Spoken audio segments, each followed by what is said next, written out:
আহ, 9টা 8 বাজে। যে টপিক গুলো দেখবো সেটা হচ্ছে ম্যাগনেটিক প্রপার্টিজ অফ ম্যাটেরিয়াল, অর্থাৎ ম্যাটেরিয়ালের ম্যাগনেটিক প্রপার্টি সম্পর্কে কিছু আলোচনা করবো। তারপরে হচ্ছে যদি সময় থাকে আমরা সার্কিট নিয়ে আমরা কিছু আলোচনা করবো ইনশাআল্লাহ। আচ্ছা, তো শুরুতে আমি যাই।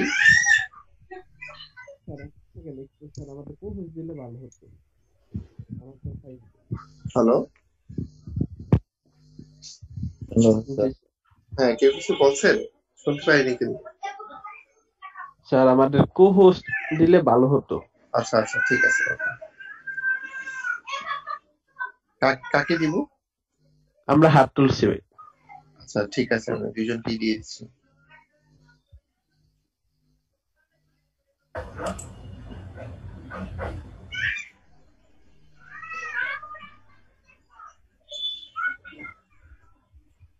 প্রথমে যেটা বললাম যে আমরা ম্যাগনেটিক প্রপার্টিজ অফ ম্যাটেরিয়াল নিয়ে আলোচনা করবো। তো এখানে সাইডে কিছু কথাবার্তা আছে, তার আগে আমি একটু বলি যে ম্যাগনেটিক প্রপার্টিজ অফ ম্যাটেরিয়াল তার মানে হচ্ছে যে পদার্থের চুম্বক ধর্ম। তো সব পদার্থ আসলে চুম্বকের এটা চুম্বক ক্ষেত্র অথবা একটা চুম্বককে যদি কোনো পদার্থের কাছে আনা হয়, তাহলে সব পদার্থ একই রকম কি করবে না, আচরণ করবে না, ঠিক না? যেমন লোহা, তো লোহাকে যদি চুম্বকের কাছে আনা হয় তাহলে কি হবে বলেন দেখি? আকর্ষণ করবে। আকর্ষণ করবে। আকর্ষণ করবে। আবার ধরেন একটা কাগজ, সেটাকে কি আকর্ষণ করবে? করবে না। তার মানে হচ্ছে সব পদার্থ চুম্বকের সামনে অথবা তার উপর চুম্বক ক্ষেত্র অ্যাপ্লাই করলে একই রকম আচরণ করে না। এটাই হচ্ছে পদার্থের ভিন্নতা, যে এক এক পদার্থ এক এক রকম আচরণ করে। তো এটার কারণ কি?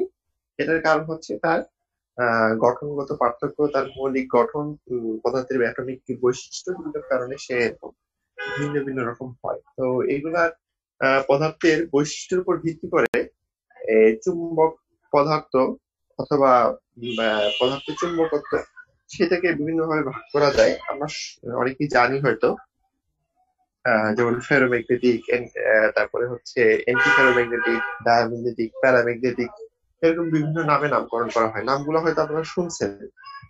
হ্যাঁ, ফেরোম্যাগনেটিক ম্যাটেরিয়াল, ফেরো বলতে বোঝা হয় আয়রন জাতীয়, লোহা।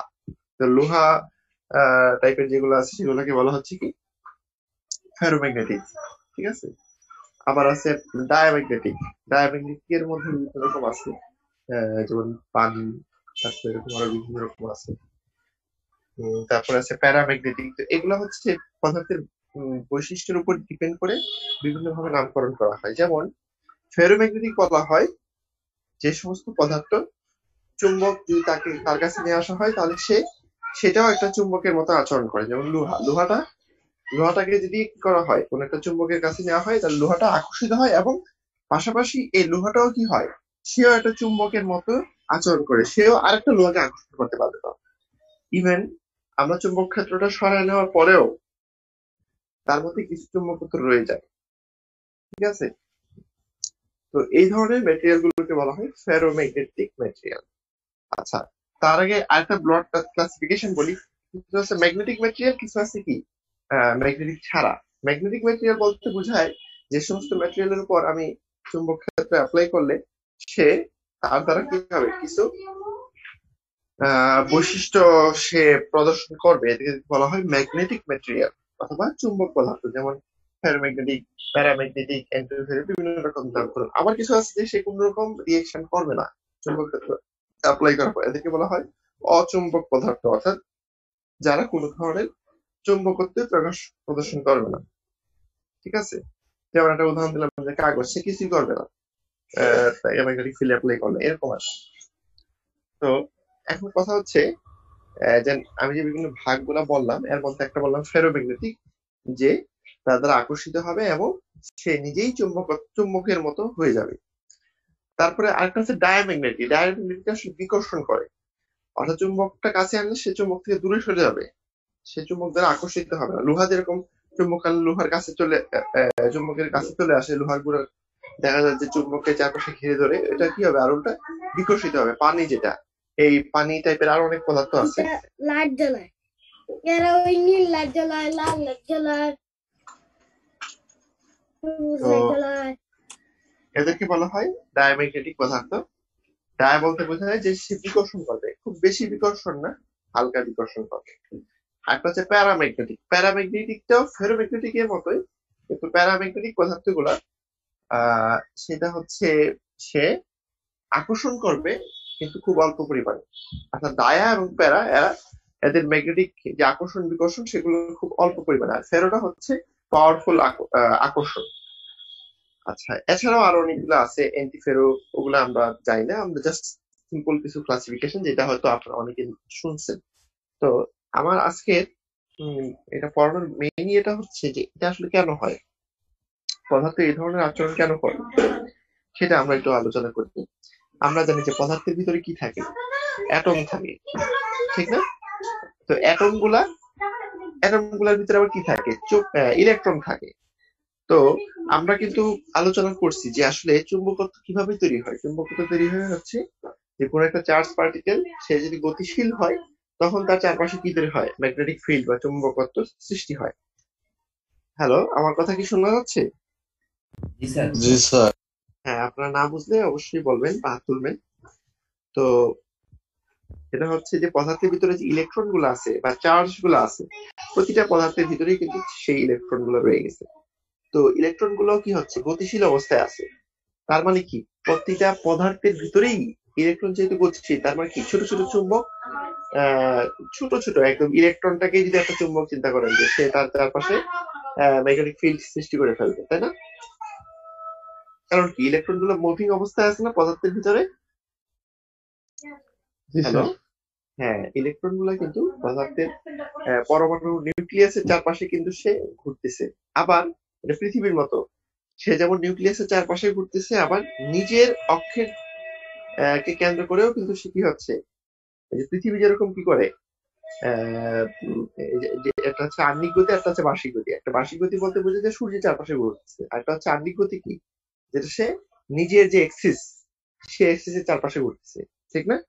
ইলেকট্রন গুলো কিন্তু এরকম ভাবে একটা হচ্ছে নিউক্লিয়াসের চারপাশে পরিভ্রমণ করতেছে, পাশাপাশি সে তার নিজের এক্সিসের সাপেক্ষে কি হচ্ছে, ঘুরতেছে, মানে পৃথিবীর মতোই অনেকটা।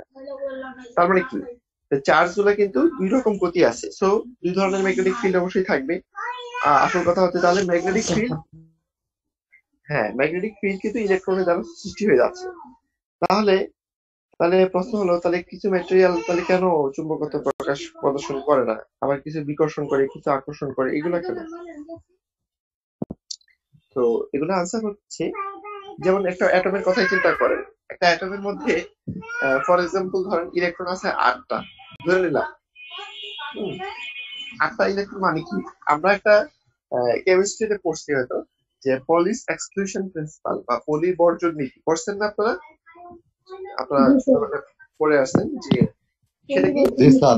পলি বর্জন, জি, সেখানে আপনারা পড়ছেন যে যে কোনো দুইটা ইলেকট্রন পরমাণুর ভিতরে ধরেন আছে, একটা অ্যাটমের ভিতরে দুইটা ইলেকট্রন যদি একই এনার্জি সম্পন্ন হয়, তাহলে দুইটা ইলেকট্রনের স্পিন কি হবে, ভিন্ন হবে।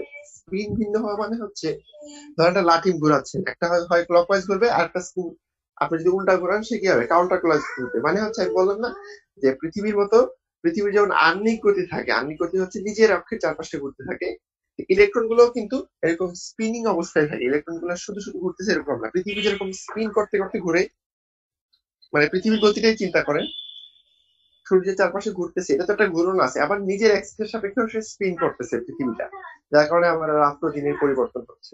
একইভাবে ইলেকট্রন গুলো কি হচ্ছে, সে নিজেও স্পিন করতেছে। তো ইলেকট্রনের যে স্পিন, এটা কিন্তু কি হবে, পলির বর্জন নীতি অনুসারে, যে দুইটা ইলেকট্রনের স্পিন এক হবে না। ধরেন একই এনার্জি সম্পন্ন দুইটা ইলেকট্রন আছে, তাহলে কি হবে, তাহলে দুইটা ইলেকট্রনের স্পিন বিপরীতমুখী হবে। একটা ধরেন ক্লকওয়াইজ, আর একটা হবে কি কাউন্টার ক্লকওয়াইজ স্পিনে সে রোটেট করতে থাকে। তাহলে এই রোটেটিং দুইটা ইলেকট্রন, তাদের স্পিন কি হবে, এই পলি বর্জন নীতি অনুসারে অবশ্যই ভিন্ন হবে। বুঝতে পারছেন? হ্যালো, জি স্যার। তাহলে আপনি ধরেন একটা পরমাণু, যে কোনো একটা পরমাণু ধরলেন, হয়তো ফর এক্সাম্পল সিলিকন একটা পরমাণু, তার মধ্যে 14টা ইলেকট্রন আছে। তো এখন হচ্ছে তাহলে কি হবে, একটা ইলেকট্রন একটা নির্দিষ্ট এনার্জি সম্পন্ন একটা ইলেকট্রন, তার পাশাপাশি একই এনার্জি সম্পন্ন যদি আরেকটা ইলেকট্রন সেখানে খুঁজে পান, তাহলে পলির বর্জন নীতি অনুসারে আপনি নিশ্চিত যে দুইটা ইলেকট্রন কি হবে না, স্পিন এক হবে না। একটা একদিকে ঘুরলে আরেকটা ঘুরবে কি, তার অপোজিট ডিরেকশন, অপোজিট রোটেটিং। একটা ক্লকওয়াইজ হলে একটা কি হবে, এন্টি ক্লকওয়াইজ রোটেটিং ভাবে রোটেট করতে থাকবে। বুঝতে পারছেন? হ্যালো, জি স্যার। আচ্ছা। তাহলে এখন আপনারা তো, আমরা ওই দিন দেখছিলাম যে ম্যাগনেটিক ফিল্ড কিভাবে তৈরি হয়। তাহলে একটা যদি ক্লকওয়াইজ ঘুরে আর একটা যদি অ্যান্টি ক্লকওয়াইজ ঘুরে, তাহলে উভয়ের ম্যাগনেটিক ফিল্ড কি হবে, বিপরীতমুখী হবে না? বুঝলেন নাই? জি মানে একটা জি একটা স্যার। যদি নর্থ একদিকে হয়, একটা সাউথ একদিকে হয়, তাহলে আরেকটা কি হবে, তার অপোজিট ভাবে নর্থ সাউথ তৈরি হবে। কারণ নর্থ পোল সাউথ পোল তৈরি হয়, আমরা যেহেতু দেখছি যে একটা ইলেকট্রন ধরো একটা ছোট্ট চুম্বক তৈরি হয়ে গেল, তাহলে তার একটা কি থাকবে, নর্থ পোল সাউথ পোল থাকবে, এটাকে বলা হয় ডাইপোল। যেহেতু নর্থ এবং সাউথ যেহেতু দুইটা, এই জন্য এটাকে বলা হয় ডায়া। ডায়া বলতে বোঝায় দুই, এটা প্রশ্নত গ্রিক ল্যাঙ্গুয়েজ। তো ডাইপোল মানে হচ্ছে যে দুইটা পোল তৈরি হয়ে গেল, নর্থ পোল সাউথ পোল। একটা ইলেকট্রন, ডাইপোল মানে হচ্ছে যে দুইটা পোল, পোল বলতে বোঝায় মেরু, দুইটা মেরু, একটা হচ্ছে নর্থ একটা হচ্ছে সাউথ। তাই একটা ইলেকট্রন ধরুন ঘুরতেছে, তখন তার জন্য কি হবে, সেরকম মেরু সৃষ্টি হবে তার মধ্যে। আসলে একটা ইলেকট্রন হয় না, কারণ আমি বলবো। তো এখন একটা ইলেকট্রন একদিকে ঘুরতেছে, একভাবে ঘুরতেছে, আর একটা তার বিপরীত ভাবে ঘুরতেছে। তাহলে উভয়ের ফলে যে ম্যাগনেটিক ফিল্ড, এটা একে অপর যে কি মিনিমাইজ করে ফেলবে না? বুঝলেন নাই? জি স্যার। উভয়ের ম্যাগনেটিক ফিল্ড বিপরীত মুখ হওয়ার কারণে তারা একটা পেয়ার যদি আপনি চিন্তা করেন, তাহলে এই পেয়ারের সামষ্টিক ম্যাগনেটিক ফিল্ড জিরো হয়ে যাবে। কারণ একটা ম্যাগনেটিক ফিল্ড ধরেন একদিকে গেছে আর একটা গেছে বিপরীত দিকে, তাহলে দুইটা যদি সমান সমান হয়, যেহেতু এনার্জি সমান বললাম, তখন কি হবে। তো এই জন্য আমরা জানি যে পরমাণুর ভিতরে ইলেকট্রন গুলা জোড়ায় জোড়ায় থাকে, এই পলির এক্সক্লুশন প্রিন্সিপাল অনুসারে। তাহলে প্রতিটা জোড়ার কি হচ্ছে, আমাদের ম্যাগনেটিক যে total summation of magnetic field zero হয়ে যাচ্ছে। তার মানে কি, স্বাভাবিক অবস্থায় একটা পরমাণুর দেখা যাচ্ছে কি কোনো চুম্বকত্বই দেখাচ্ছে না। কারণ কি, কারণ এই যে পেয়ার পেয়ার সব একটা একটাকে কি করতেছে, একটা আরেকটাকে মিনিমাইজ করে ফেলতেছে, যার কারণে আর নেট বা সাম কোনো ম্যাগনেটিক ফিল্ড থাকতেছে না। বুঝা গেল? জি স্যার। আচ্ছা, তাহলে থাকে কখন, অনেক সময় দেখা যায় যে এডিশনাল ইলেকট্রন থাকতে পারে, চার্জিত অবস্থায় থাকতে পারে, মানে পেয়ার ছাড়া ইলেকট্রন হইতে পারে না, যে আয়নিত হয়ে গেল, একটা ইলেকট্রন ছুটে গেল, তার মানে কি একটা ইলেকট্রন একা হয়ে গেল, তখন সে একটা নিজস্ব ম্যাগনেটিক ফিল্ড সৃষ্টি হবে। অথবা অনেক সময় হয় কি, যে পরমাণুর ভিতরে যে ইলেকট্রন গুলা সেটা এক ধরনের বায়াসের কারণে বা ভোল্টেজ অ্যাপ্লাইয়ের কারণে বা কোনো একটা ম্যাগনেটিক ফিল্ড অ্যাপ্লাইয়ের কারণে, চুম্বক ক্ষেত্রের ভিতরে থাকার কারণে, ওই ইলেকট্রন বা পরমাণু একটা অ্যাটমই চিন্তা করে যে একটা অ্যাটমের ভিতরে ধরেন 14টা ইলেকট্রন আছে, এখন এর মধ্যে একটা ম্যাগনেটিক ফিল্ড অ্যাপ্লাই করছেন। তো ইলেকট্রন গুলো তো গতিশীল ছিল, আপনারা জানেন যে গতিশীল ইলেকট্রনের উপর যদি ম্যাগনেটিক ফিল্ড অ্যাপ্লাই করা হয়, তাহলে ইলেকট্রন গুলোর গতিপথ বিচ্যুত হয়ে যায়। পড়ছেন না? আমি তো আগে একটা ইকুয়েশন সহকারে দেখাইছি। ফোর্স সিস্টেম, ম্যাগনেটিক ফোর্সের কারণে কি হয়ে যায়, সেই চার্জ গুলা সে তার গতিপথ থেকে বিচ্যুত হয়ে যায়। আমি ক্লাসে দেখাইছি। তাহলে গতিপথ থেকে যদি বিচ্যুত হয়ে যায়, তাহলে পরমাণু চারপাশে যে ইলেকট্রন গুলো ঘুরতেছিল, তার ওরিয়েন্টেশনও কিছুটা কি হয়ে যাবে, মানে কিছুটা হ্যাম্পায়ার্ড হবে, কিছুটা এদিক সেদিক হয়ে যাবে। তাহলে একটা অ্যাটমের ভিতরে ধরেন 14টা ইলেকট্রন ঘুরতেছিল, এখন তার উপর ম্যাগনেটিক ফিল্ড অ্যাপ্লাই কারণে ইলেকট্রন গুলো কি হয়ে গেল, কিছু ডিফরমেশন হয়ে গেল, কিছু এদিকে গেল কিছু ওদিকে গেল। তাহলে আলটিমেটলি দেখা গেল যে একটা ডাইপোলের মতো অবস্থার সৃষ্টি হলো, ম্যাগনেটিক ডাইপোল হয়ে গেল। ইলেকট্রিক্যাল ডাইপোল যেমন হতে পারে, ম্যাগনেটিক ডাইপোলও হতে পারে। ঠিক আছে? তাহলে এই ম্যাগনেটিক ডাইপোলের হওয়ার কারণে কি হয়ে গেল, এক জায়গায় নর্থ এক জায়গায় সাউথ পোল সৃষ্টি হয়ে গেল। এভাবেই কিন্তু চুম্বকত্ব তার মধ্যে আবিষ্ট হয়, যখন তার কোনো একটা পদার্থের উপর আপনি ম্যাগনেটিক ফিল্ড অ্যাপ্লাই করেন। বুঝতে পারছেন? জি স্যার। না বুঝলে আবার বলেন, আমি আবার বলি, সমস্যা নেই। আমি আবার, আচ্ছা অনেকে হয়তো বুঝতে পারে নাই, ধরতে পারে নাই জিনিসটা। ধরেন স্বাভাবিক অবস্থায় একটা অ্যাটম সে কি চুম্বকত্বহীন, আসলে কিন্তু চুম্বকত্বহীন না, চুম্বকত্ব আছে ভিতরে, প্রতিটা ইলেকট্রনের জন্য চুম্বকত্ব আছে, কিন্তু কি একটা আরেকটাকে কি করে ফেলতেছে, একটা চুম্বকত্ব আরেকটা চুম্বকত্ব সমান সমান বিপরীত হওয়ার কারণে মানে পেয়ার পেয়ার হিসেবে সব ভ্যানিশ হয়ে যাচ্ছে। ভ্যানিশ হয়ে যাওয়ার ফলে আলটিমেটলি কোনো চুম্বকত্ব থাকতেছে না। তো যখন আমি অন্য কোনো এক্সটার্নাল ফোর্স অ্যাপ্লাই করবো, ধরেন একটা ম্যাগনেটিক ফিল্ড আমি এখানে অ্যাপ্লাই করলাম, তখন কি হবে?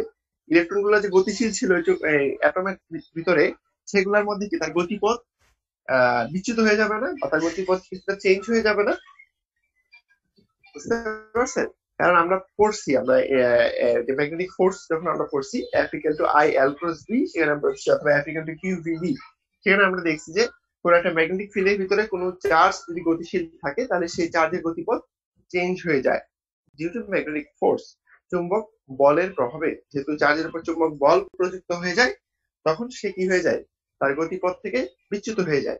এই ইলেকট্রন গুলা কি হবে? কিছুটা বিচ্যুত হয়ে যাবে অ্যাটমের ভিতরে, যদি বাইরে থেকে আমি সেখানে চুম্বক ক্ষেত্র অ্যাপ্লাই করছি, তাহলে সেই বিচ্যুতির কারণে কি হবে? সেই অ্যাটম গুলোর মধ্যে কিছু কি বলবো, কিছু পোলারিটি সৃষ্টি হয়ে গেল। ম্যাগনেটিক পোলারিটি মানে হচ্ছে একদিকে নর্থ একদিকে সাউথ, যেখানে আগে কিছুই ছিল না, এরকম একটা পোলারিটি। মানে সেটা বিভিন্ন মাত্রার হতে পারে, কম বেশি বিভিন্ন রকম হতে পারে।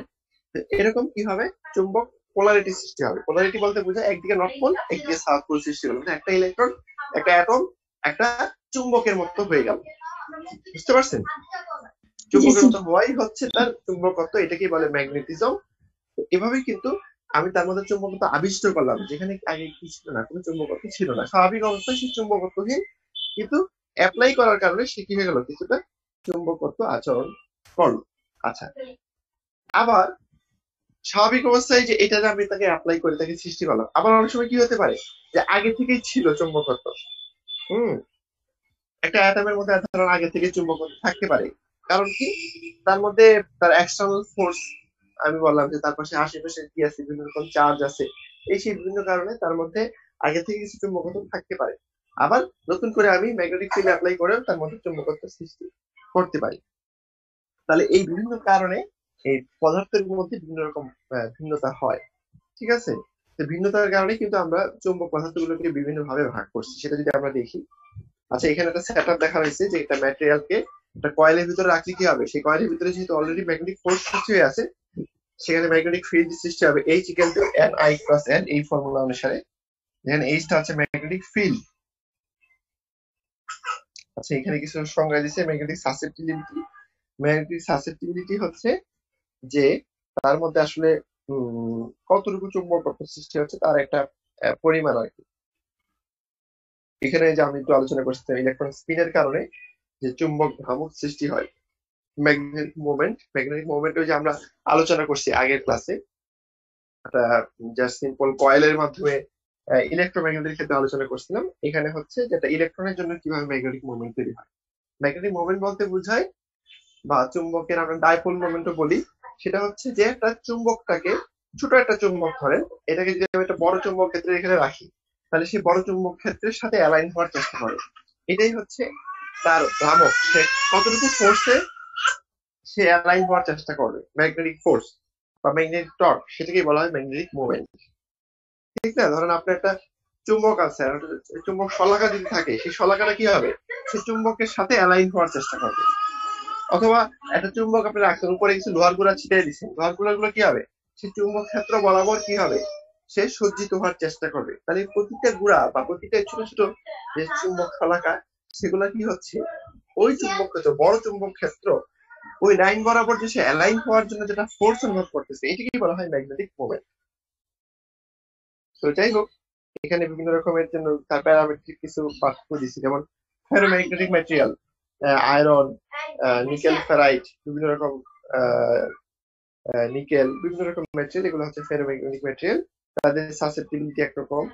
তারপরে হচ্ছে প্যারাম্যাগনেটিক, যেমন অ্যালুমিনিয়াম, ক্রোমিয়াম, এগুলো হচ্ছে টাইটেনিয়াম, এগুলো হচ্ছে প্যারাম্যাগনেটিক ম্যাটেরিয়াল। তারপর ডায়াম্যাগনেটিক এর মধ্যে আছে অ্যালুমিনিয়াম অক্সাইড, কপার, গোল্ড, এরকম এগুলো হচ্ছে আমাদের ডায়াম্যাগনেটিক। কিছু তার প্যারামেট্রিক যে পার্থক্য, সেটা এখানে কিছু গ্রাফের মাধ্যমে দেওয়া হয়েছে। আমরা এইটা দেখি, এই ফিগারটা খুব ইম্পর্টেন্ট। এখানে 3 ধরনের ম্যাটেরিয়াল, ডায়াম্যাগনেটিক, প্যারাম্যাগনেটিক, ফেরোম্যাগনেটিক, আরো আছে অ্যান্টিফেরো, আরো বিভিন্ন রকম আছে, সেগুলো দরকার নাই। এগুলা কি হয় যখন আমি কোনো ম্যাগনেটিক ফিল্ড অ্যাপ্লাই করবো না। প্রথম কলামটা হচ্ছে কি নো ম্যাগনেটিক ফিল্ড অ্যাপ্লাই, অর্থাৎ তাকে বাইরের এক্সটার্নাল কোনো ম্যাগনেটিক ফিল্ড আমি সেখানে অ্যাপ্লাই করলাম না। এই অবস্থায় দেখেন তার ভিতরে কিছু, এই যে চুম্বক ডাইপোল গুলোর কথা বললাম, তার ভিতরে যে কিছু চুম্বক চুম্বকত্ব আবিষ্ট হয় ভিতরের অ্যাটম গুলার ভিতরে, তো সেগুলা কি হয় ডায়াম্যাগনেটিকের ভিতরে এগুলো কোনো কিছু তৈরি হয় না। ইনিশিয়ালি তার ভিতরে কোনো চুম্বকত্ব আবিষ্ট থাকে না, জিরো। জিরো বলতে তার ভিতরেও কোথাও নাই, আবার সামষ্টিকগত ভাবেও জিরো। এরপরে যখন আমি ম্যাগনেটিক ফিল্ড অ্যাপ্লাই করবো তখন দেখেন চুম্বকের যে ডাইপোল গুলা সেগুলো বিপরীত দিকে সজ্জিত হচ্ছে ডায়াম্যাগনেটিকের ক্ষেত্রে, মানে উল্টা ডিরেকশনে সেই চুম্বক dipole north pole south pole সমৃদ্ধ একটা ছোট একদম একদম ইউনিট বা একেবারে কি বলবো ক্ষুদ্রাতি ক্ষুদ্র একটা চুম্বকের মতো আচরণ করতেছে যে ডাইপোল গুলা, সেগুলো কি হচ্ছে ম্যাগনেটিক ফিল্ডের বিপরীত দিকে কি হচ্ছে তার অবস্থান নিচ্ছে। দেখতে পাচ্ছেন আপনার ফিগারের ডায়াম্যাগনেটিকের ক্ষেত্রে when applied with magnetic field H. Hello sir আপনি যে অ্যাপ্লাই ম্যাগনেটিক ফিল্ড ওইটা হ্যাঁ। ডিরেকশন গুলো বুঝতেছি না ডায়াম্যাগনেটিক এর ক্ষেত্রে। হ্যাঁ, ডায়াম্যাগনেটিকে দেখেন অ্যাপ্লাইড ম্যাগনেটিক ফিল্ড সেটা হচ্ছে ডান দিকে, কিন্তু এর ভিতরে যে চুম্বকত্ব আবিষ্ট হচ্ছে যে ছোট ছোট ম্যাগনেটিক ডাইপোল গুলার ভিতরে, ধরেন অ্যাটম গুলাই চিন্তা করেন, তাহলে সেগুলো কি হচ্ছে অপোজিট ডিরেকশনে হচ্ছে না। হ্যালো স্যার বুঝতেছি না, এটা ভালো করে বুঝাই দাও। হ্যাঁ হ্যাঁ, সেটাই আমি বলতেছি যে আমরা তো চুম্বক ক্ষেত্রে অ্যাপ্লাই করছি ধরেন একদিকে, এখানে ফিগার দেখা যাচ্ছে ধরেন ডান দিকে, কিন্তু ভিতরের যে ডাইপোল গুলো আছে, হ্যাঁ ডাইপোল বলতে বোঝায় যে হ্যাঁ সেগুলো যে বিপরীত দিকে হচ্ছে। সেগুলো বিপরীত দিকে তৈরি হয়ে গেছে। তো বিপরীত দিকে তৈরি হওয়া মানে কি বিকর্ষিত হওয়া, অর্থাৎ সেই পদার্থটা কি হবে, আমি যদি ম্যাগনেটিক ফিল্ড এদিকে অ্যাপ্লাই করি সে উল্টা ওই ম্যাগনেটিক ফিল্ডটাকে বিকর্ষণ করবে। স্যার আপনি একটু স্যার মোবাইলে রোলেট করলে স্যার আমাদের কম্পিউটারে স্যার ফুল স্ক্রিন আসছে। হুম, আপনারা আরো জুম করে নিতে পারেন, এর থেকে আরো সুবিধা হবে। জি স্যার তাহলে আসছে এখন স্যার। হ্যাঁ, তাহলে এখন বুঝতে পারছেন তাহলে ডায়াম্যাগনেটিক মানে হচ্ছে যে ওই পদার্থের কাছে যদি একটা চুম্বক আনি সে কি হবে সেই চুম্বক দ্বারা বিকর্ষিত হবে। বুঝতে পারছেন কারণ কি তার ভিতরে ইন্টারনাল যে অ্যাটম গুলো আছে বা ইন্টারনাল যে পদার্থের ছোট ছোট ডাইপোল গুলো আছে সেগুলো কি হবে তার ভিতরে যে চুম্বকত্ব তৈরি হবে যেটা আগে ছিল না, ম্যাগনেটিক ফিল্ড অ্যাপ্লাই করার কারণে তৈরি হয়েছে, কিন্তু সেগুলো তৈরি হবে কি বিপরীত দিক বরাবর। বুঝতে পারছেন ধরেন তার ভিতরে অ্যাটম গুলোর মধ্যে আগে কোনো চুম্বকত্ব ছিল না, এখন ম্যাগনেটিক ফিল্ড অ্যাপ্লাই করার কারণে তার ভিতরে কি হলো বললাম না কিছু ডিফরমেশন হবে, তার ইলেকট্রন গুলা যে গতিপথ সেগুলো বিচ্যুত হয়ে এদিক সেদিক চলে যায়। এখন এই ধরনের ম্যাটেরিয়ালের ক্ষেত্রে কি হয়ে যায় উল্টা দিকে তৈরি এরা অবস্থান নেয়, মানে সেই ডাইপোল গুলার মধ্যে যে চুম্বকত্ব সেই চুম্বক গুলা কি হবে আমার অ্যাপ্লাইড ম্যাগনেটিক ফিল্ডের বিপরীতমুখী হয়ে গেল। বিপরীতমুখী হওয়া মানে হচ্ছে সে বিকর্ষণ করবে চুম্বককে, অন্য কোনো একটা চুম্বক তার পাশে আনলে, যেমন পানি বা এরকম আরো কিছু মেটেরিয়াল যেটা একটু আগে আমরা দেখলাম। তো এরা কি হলো এই জন্য এদেরকে বলা হয় ডায়াম্যাগনেটিক। আচ্ছা, তারপরে আসে প্যারাম্যাগনেটিক। প্যারাম্যাগনেটিকের ক্ষেত্রে খেয়াল করেন যে শুরুতেই তার মধ্যে কি ছিল কিছু চুম্বকত্ব, প্রতিটা অ্যাটমের মধ্যে চুম্বকত্ব আগেই তৈরি হয়ে আছে, কিন্তু নেট অথবা টোটাল চুম্বক তার মধ্যে জিরো। বুঝেন নাই? আমি বলি যে দেখেন এরা র্যান্ডম দিকে সজ্জিত আছে, ছোট ছোট অ্যাটম গুলা প্রতিটাই ধরেন ম্যাগনেটাইজড শুরুতেই ছিল, মানে আমি কোনো ম্যাগনেটিক ফিল্ড অ্যাপ্লাই করার আগেই ওই পদার্থের ভিতরে যেমন কি পদার্থ একটু আগে আমরা দেখছি যেমন অ্যালুমিনিয়াম ক্রোমিয়াম এগুলো হচ্ছে আমাদের প্যারাম্যাগনেটিক। তাহলে এরা কি হলো যে শুরুতেই তার মধ্যে কি আছে কিছু না কিছু প্রতিটা অ্যাটমের মধ্যে চুম্বকত্ব আছে, কিন্তু ওভারঅল সবগুলোকে যোগ করলে যেহেতু র্যান্ডম ডিরেকশন আছে সবগুলোকে ভেক্টর সাম করলে জিরো হয়ে যাবে। বুঝা গেছে? জি স্যার। মানে সবগুলোকে ভেক্টর সাম করলে তাদের টোটাল চুম্বকত্ব জিরো, কিন্তু প্রতিটা ইন্ডিভিজুয়াল অ্যাটমের নিজস্ব চুম্বকত্ব আছে। সেটা কি হয়েছে তাদের মানে তার ইলেকট্রন গুলোর গতিপথের কারণে তার মধ্যে কি আছে কিছুটা অ্যাবনর্মাল, মানে কিছুটা কি বলবো যে তারা আগে যেটা ভারসাম্যপূর্ণ অবস্থায় ছিল ইকুইলিব্রিয়াম পজিশনে ছিল সেটা থাকে নাই। প্রতিটা অ্যাটমে দেখা গেছে তার মধ্যে কিছু না কিছু চুম্বকত্ব রয়ে গেছে। কারণ কি এর মানে এই না যে এরা চার্জিত অবস্থায় আছে, চার্জিত অবস্থা দরকার নাই, এরা চার্জহীন অবস্থাতেও এই অ্যাটমের ভিতরে ইলেকট্রনের যে বিন্যাস, কারণ আমরা জানি যে প্রতিটা অ্যাটমের ভিতরে ইলেকট্রন গুলো কি থাকে এরা মেঘের মতো থাকে। তাহলে মেঘের কোনো দিক দিয়ে ঘন হয়ে গেছে, কোনো দিক দিয়ে পাতলা হয়ে গেছে ইলেকট্রন, যার কারণে কোনো একটা দিক নর্থ হয়ে গেছে, কোনো একটা দিক সাউথ পোল হয়ে গেছে, এরকম আর কি। তো থাকলেও ওভারঅল তাদের টোটাল চুম্বকত্ব 0, কারণ কি এরা র্যান্ডম ডিরেকশনে আছে। আচ্ছা, এখন যখন আমি তার উপর ম্যাগনেটিক ফিল্ড অ্যাপ্লাই করব, এই র্যান্ডমাইজড যে প্রতিটা ম্যাগনেটিক ডাইপোল গুলো আছে সেগুলো কি হবে, সেই লাইন বরাবর অ্যালাইন হওয়ার চেষ্টা করবে। দেখেন আপনারা প্যারাম্যাগনেটিকের ডান পাশের ফিগারটা খেয়াল করেন যে প্রতিটা ম্যাগনেটিক ডাইপোল, ইলেকট্রিক্যাল ডাইপোলও কিন্তু হয় প্লাস একদিকে মাইনাস একদিকে, সেগুলোকে বলা হয় ইলেকট্রিক্যাল ডাইপোল। আর এগুলোকে বলা হচ্ছে কি magnetic dipole. Magnetic dipole. Yes, তো ম্যাগনেটিক ডাইপোল গুলো কি হচ্ছে দেখেন, সেই এক্সটার্নাল যে আমি লাল কালির দেখেন, লাল কালির যে ডাইগুলো, এগুলো হচ্ছে এক্সটার্নাল ম্যাগনেটিক ফিল্ড, অর্থাৎ বাইরে থেকে যে আমি চুম্বক ক্ষেত্র অ্যাপ্লাই করতেছি সেই দিক বরাবর কি হচ্ছে এই প্রতিটা অ্যাটম ধরেন বা প্রতিটা ডাইপোল গুলা কি হচ্ছে ওই দিক অ্যালাইনমেন্ট হওয়ার চেষ্টা করছে, ফুল অ্যালাইনমেন্ট কিন্তু হয় নাই, দেখছেন? তারপরেও কিছুটা কি এদিক সেদিক রয়ে গেছে, তার কারণে খুব অল্প পরিমাণে তার মধ্যে চুম্বকত্ব আবিষ্ট হবে ওই পদার্থের মধ্যে। যখন আমি তার সাথে চুম্বক আনবো, সে ওই চুম্বকের বরাবর সে অ্যালাইন হবে, মানে কি তাকে আকর্ষণ করবে। আকর্ষণ করলেও খুব বেশি আকর্ষণ করবে না, যেহেতু এই পদার্থের ভিতরে র্যান্ডমাইজেশন এত বেশি যে আমি যখন এক্সটার্নাল ফিল্ড দিয়ে তাকে আমি সোজা করার চেষ্টা করবো প্রতিটা ডাইপোল গুলোকে, সেই ডাইপোল গুলো আমার বাইরের ম্যাগনেটিক ফিল্ড বরাবর প্রতিটা কি হবে না, একেবারে অ্যালাইন হবে না, কিছু এদিক সেদিক থাকবে। এই জন্য কি হচ্ছে প্যারাম্যাগনেটিকের ক্ষেত্রে সে পরিপূর্ণ চুম্বকত্ব বা কি বলবো যে খুব স্ট্রং যে চুম্বকত্ব প্রদর্শন করার কথা লোহার মতো, সেটা করবে না। আচ্ছা, নিচে হচ্ছে ফেরোম্যাগনেটিক। ফেরোম্যাগনেটিকের একই অবস্থা, শুরুতে র্যান্ডমাইজ থাকে, র্যান্ডমাইজ থাকলেও আমি যখন ম্যাগনেটিক ফিল্ড অ্যাপ্লাই করবো তখন একেবারে কি হয়ে যাবে, সেই ম্যাগনেটিক ফিল্ড বরাবর সজ্জিত হয়ে যাবে, মানে তার মধ্যে কি হবে, একটা ভালো বা একটু শক্তিশালী চুম্বকত্ব তার মধ্যে প্রদর্শিত হবে। এই জন্য এটাকে বলা হচ্ছে ফেরোম্যাগনেটিক। হ্যাঁ, আর কাছে অ্যান্টি ফেরোম্যাগনেটিক, সেখানে কি হয়, সেক্ষেত্রে একই অবস্থা হয়, সেটা আমি আর বললাম না। তারপর একটু বলি, সেটা হচ্ছে প্রতিটা অ্যাটমের মধ্যে একটা একদিকে হয়, আর একটা অ্যাটম ওগুলোর মধ্যে আলাদা পেয়ার হয়ে যায়, আরেকটা অ্যাটম আরেক দিকে হয়ে যায়, ফলে টোটাল সাম 0 হয়ে যায়, মানে ওটার মধ্যে ম্যাগনেটিক ফিল্ড অ্যাপ্লাই করলেও 0 হয়ে যায়, এমনিও 0, অ্যাপ্লাই করলেও 0। এগুলোকে বলা হয় অ্যান্টি ফেরোম্যাগনেটিক। কিন্তু এই ফেরোম্যাগনেটিকের মতোই প্রতিটা অ্যাটম শুরুতে এরকম থাকে, চুম্বক কি বলে, তার প্রতিটা ডাইপোল গুলা কি হয়ে থাকে, সৃষ্টি হয়ে থাকে তার ভিতরে। তো যাই হোক, আপনারা বুঝতে পারছেন যে কি আছে প্রতিটা অ্যাটম থেকে পদার্থ থেকে পদার্থের মধ্যে চুম্বক বৈশিষ্ট্যে পার্থক্য আছে। এই জন্য তাদের মধ্যে তার মধ্যে যে চুম্বকত্ব যে সৃষ্টি হওয়া এর মধ্যে কম বেশি আছে। কোথাও চুম্বকত্ব একেবারেই সৃষ্টি হয় না, এটাকে বলা হয় অচুম্বক পদার্থ।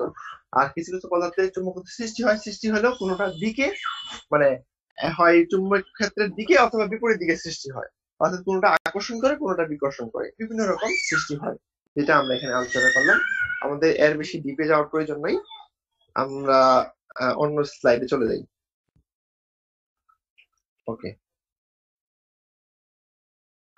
আচ্ছা, তাহলে পদার্থের চুম্বক পদার্থ নিয়ে বৈশিষ্ট্য নিয়ে আমরা আরেকটা স্লাইডে চলে যাব।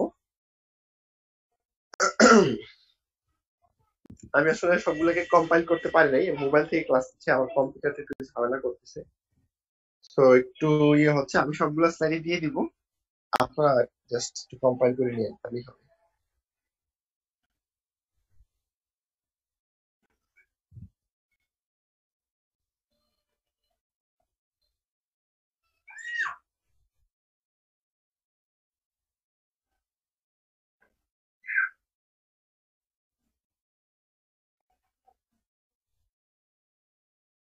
আচ্ছা, তো পদার্থের চুম্বক বৈশিষ্ট্যের কারণে কিছু টার্মের উদ্ভব হয়েছে। দেখেন, একটা হচ্ছে বলা হয় magnetomotive force, magnetic field strength. H একটু আগে দেখছেন, এইচ থেকে বলা হয় ম্যাগনেটিক ফিল্ড স্ট্রেংথ।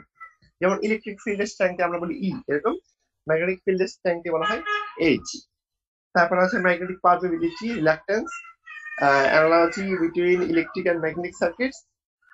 তো এই কিছু টার্ম আমরা এখানে আলোচনা করব।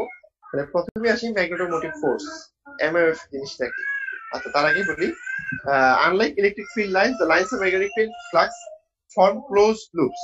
আচ্ছা, এটা কিন্তু মাথায় রাখবেন যে ম্যাগনেটিক ফ্লাক্স লাইনগুলো কিন্তু ইলেকট্রিক ফ্লাক্স লাইন ঠিক ঠিক ভিন্ন। ইলেকট্রিক ফ্লাক্স লাইনগুলো কি হয় না, কোনো লুপ কমপ্লিট করে না, কিন্তু ম্যাগনেটিক ফ্লাক্স লাইনগুলো আপনারা খেয়াল করছেন যে নর্থ পোল থেকে বের হয়ে আবার কি সাউথ পোলে আইসা আবার ভিতর দিয়ে একটা কি হয়, লুপ কমপ্লিট করে।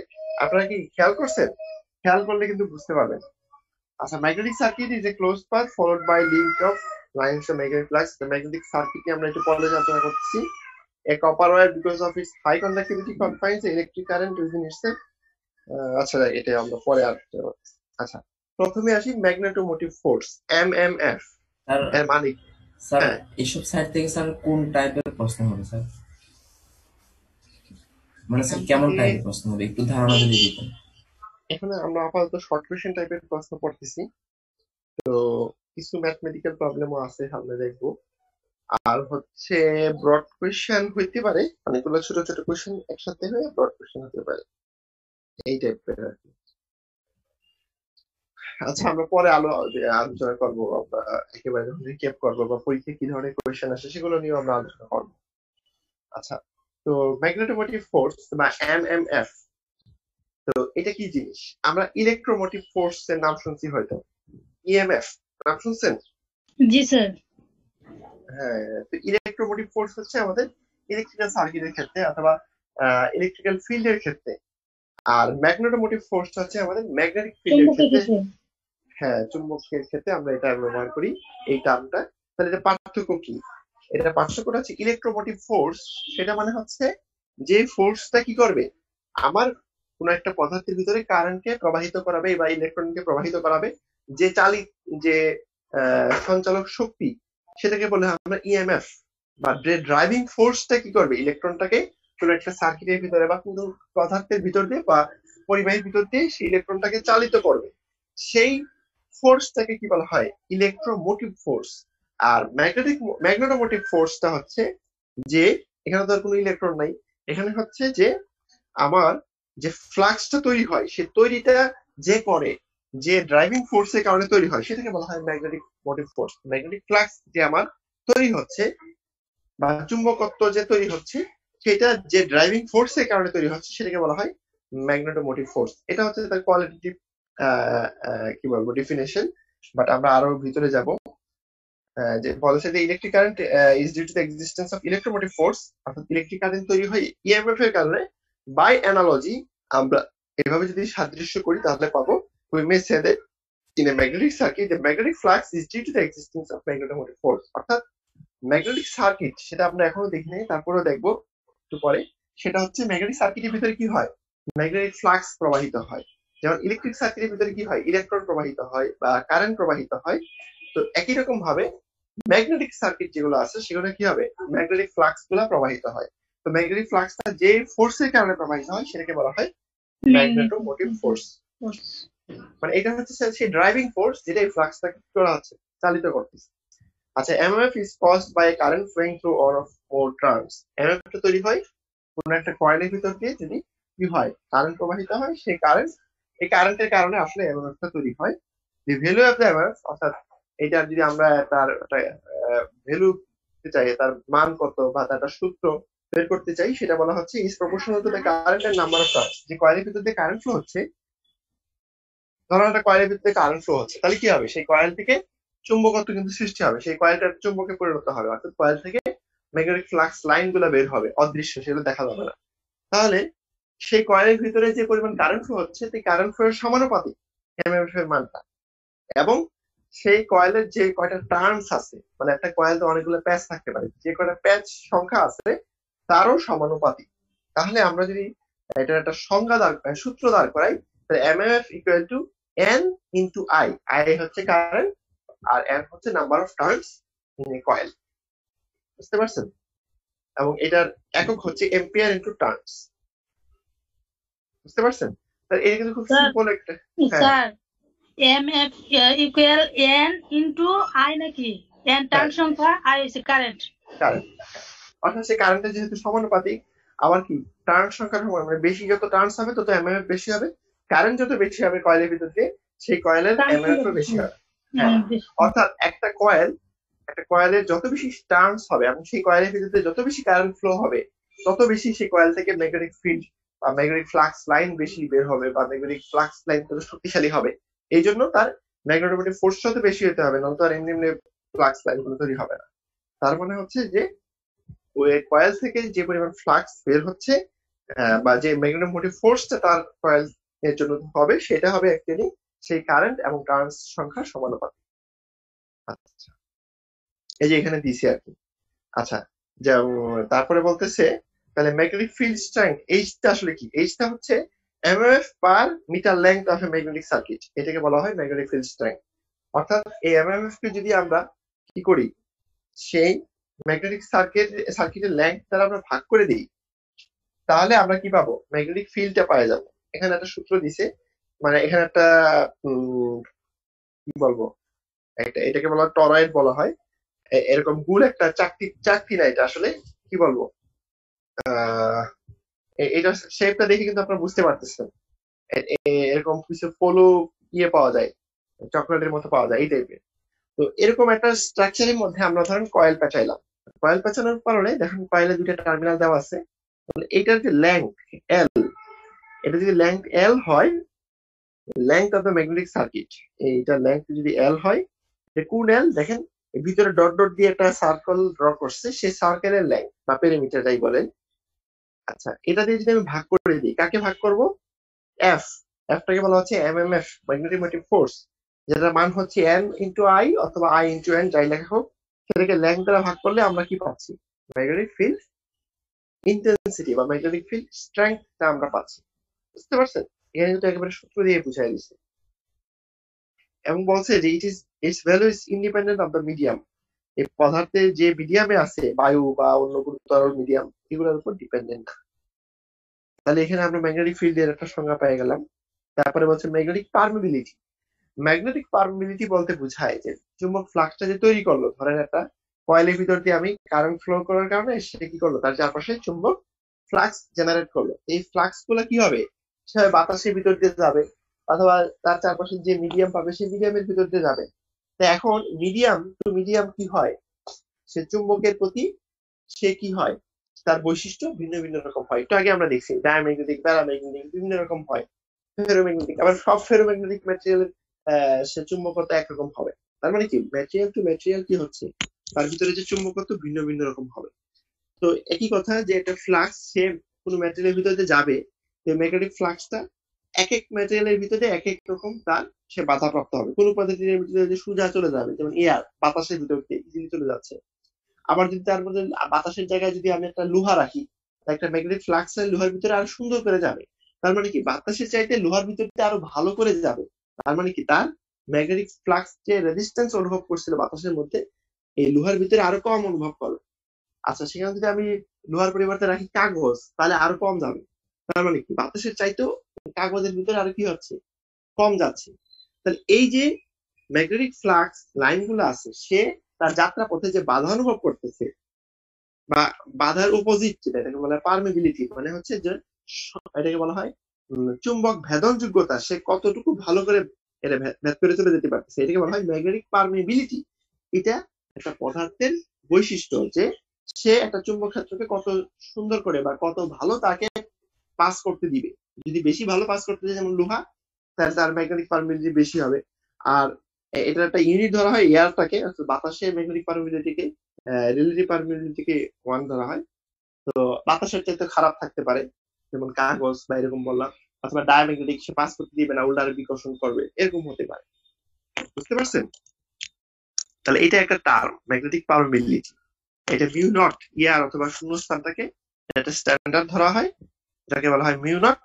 এর মান হচ্ছে টেসলা মিটার পার এম্পিয়ার, এটা একক 4 পাই ইন্টু 10 টু দি পাওয়ার -7। এটা হচ্ছে একটা স্ট্যান্ডার্ড ইউনিট। এটা আমরা কত গুণ চিন্তা করতে পারি, বা এটা হচ্ছে কম হতে পারে, বিভিন্ন মানের হতে পারে। বুঝতে পারছেন? হ্যালো, জি স্যার। ম্যাগনেটিক স্যার এখানে বি তো হ্যাঁ, আপনার আগে বি বলছেন। ফ্লাক্স ডেনসিটি, তারপর এইচ কি বুঝাইছে, ম্যাগনেটিক ফিল্ড স্ট্রেংথ। হ্যাঁ হ্যাঁ, বি কে এইচ দ্বারা ভাগ করলে আমরা ইউটা পাই। বুঝতে পারছেন? পুরো একটা স্থানের ম্যাগনেটিক ফ্লাক্স ডেনসিটিকে আমরা ম্যাগনেটিক ফিল্ড ইন্টেন্সিটি দ্বারা ভাগ করলে আমরা কি পাবো, সেই স্থানের বা সেই ম্যাটেরিয়ালের ম্যাগনেটিক পারমিবিলিটি। বুঝতে পারছেন? চুম্বক ভেদতা।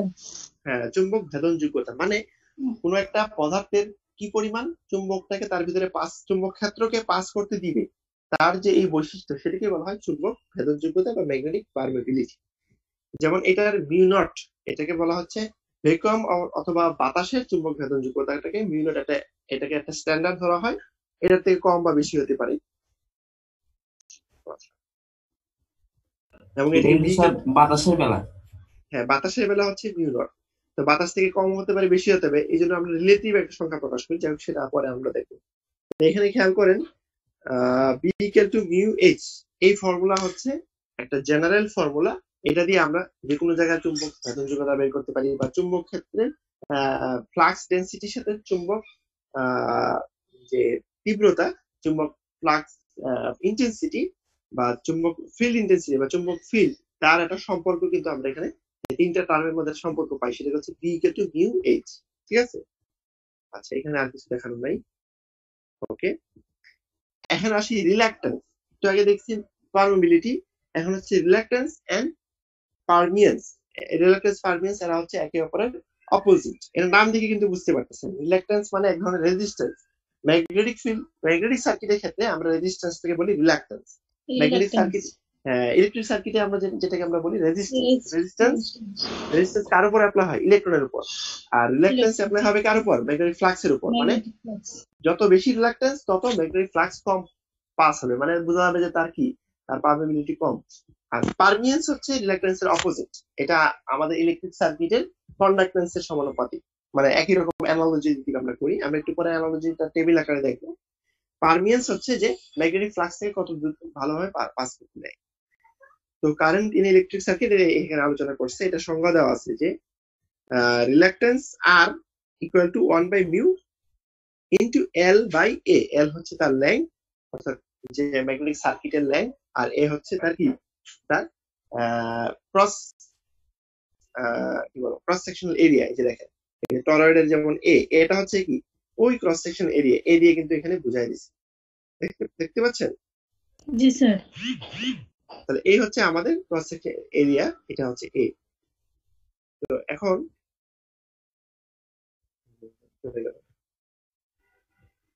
তাহলে এই হচ্ছে সংজ্ঞা reluctance. Reluctance R equal to 1 by mu L by A.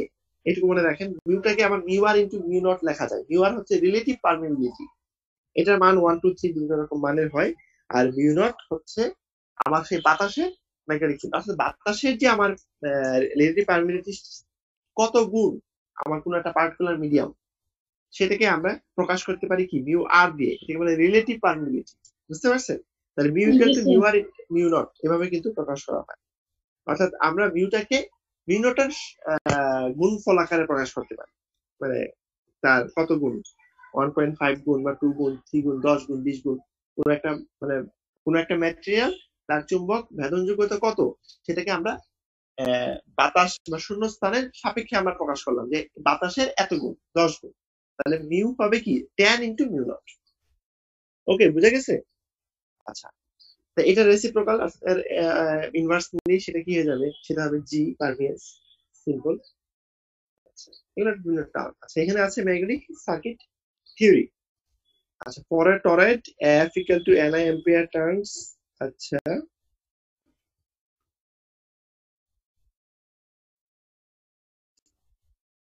Pi equal to BA। ওকে, বলছে যে একটা টরয়েডের জন্য এমএফ এর সংজ্ঞা হচ্ছে F ইকুয়াল টু Ni, একটু আগে আমরা আলোচনা করছি।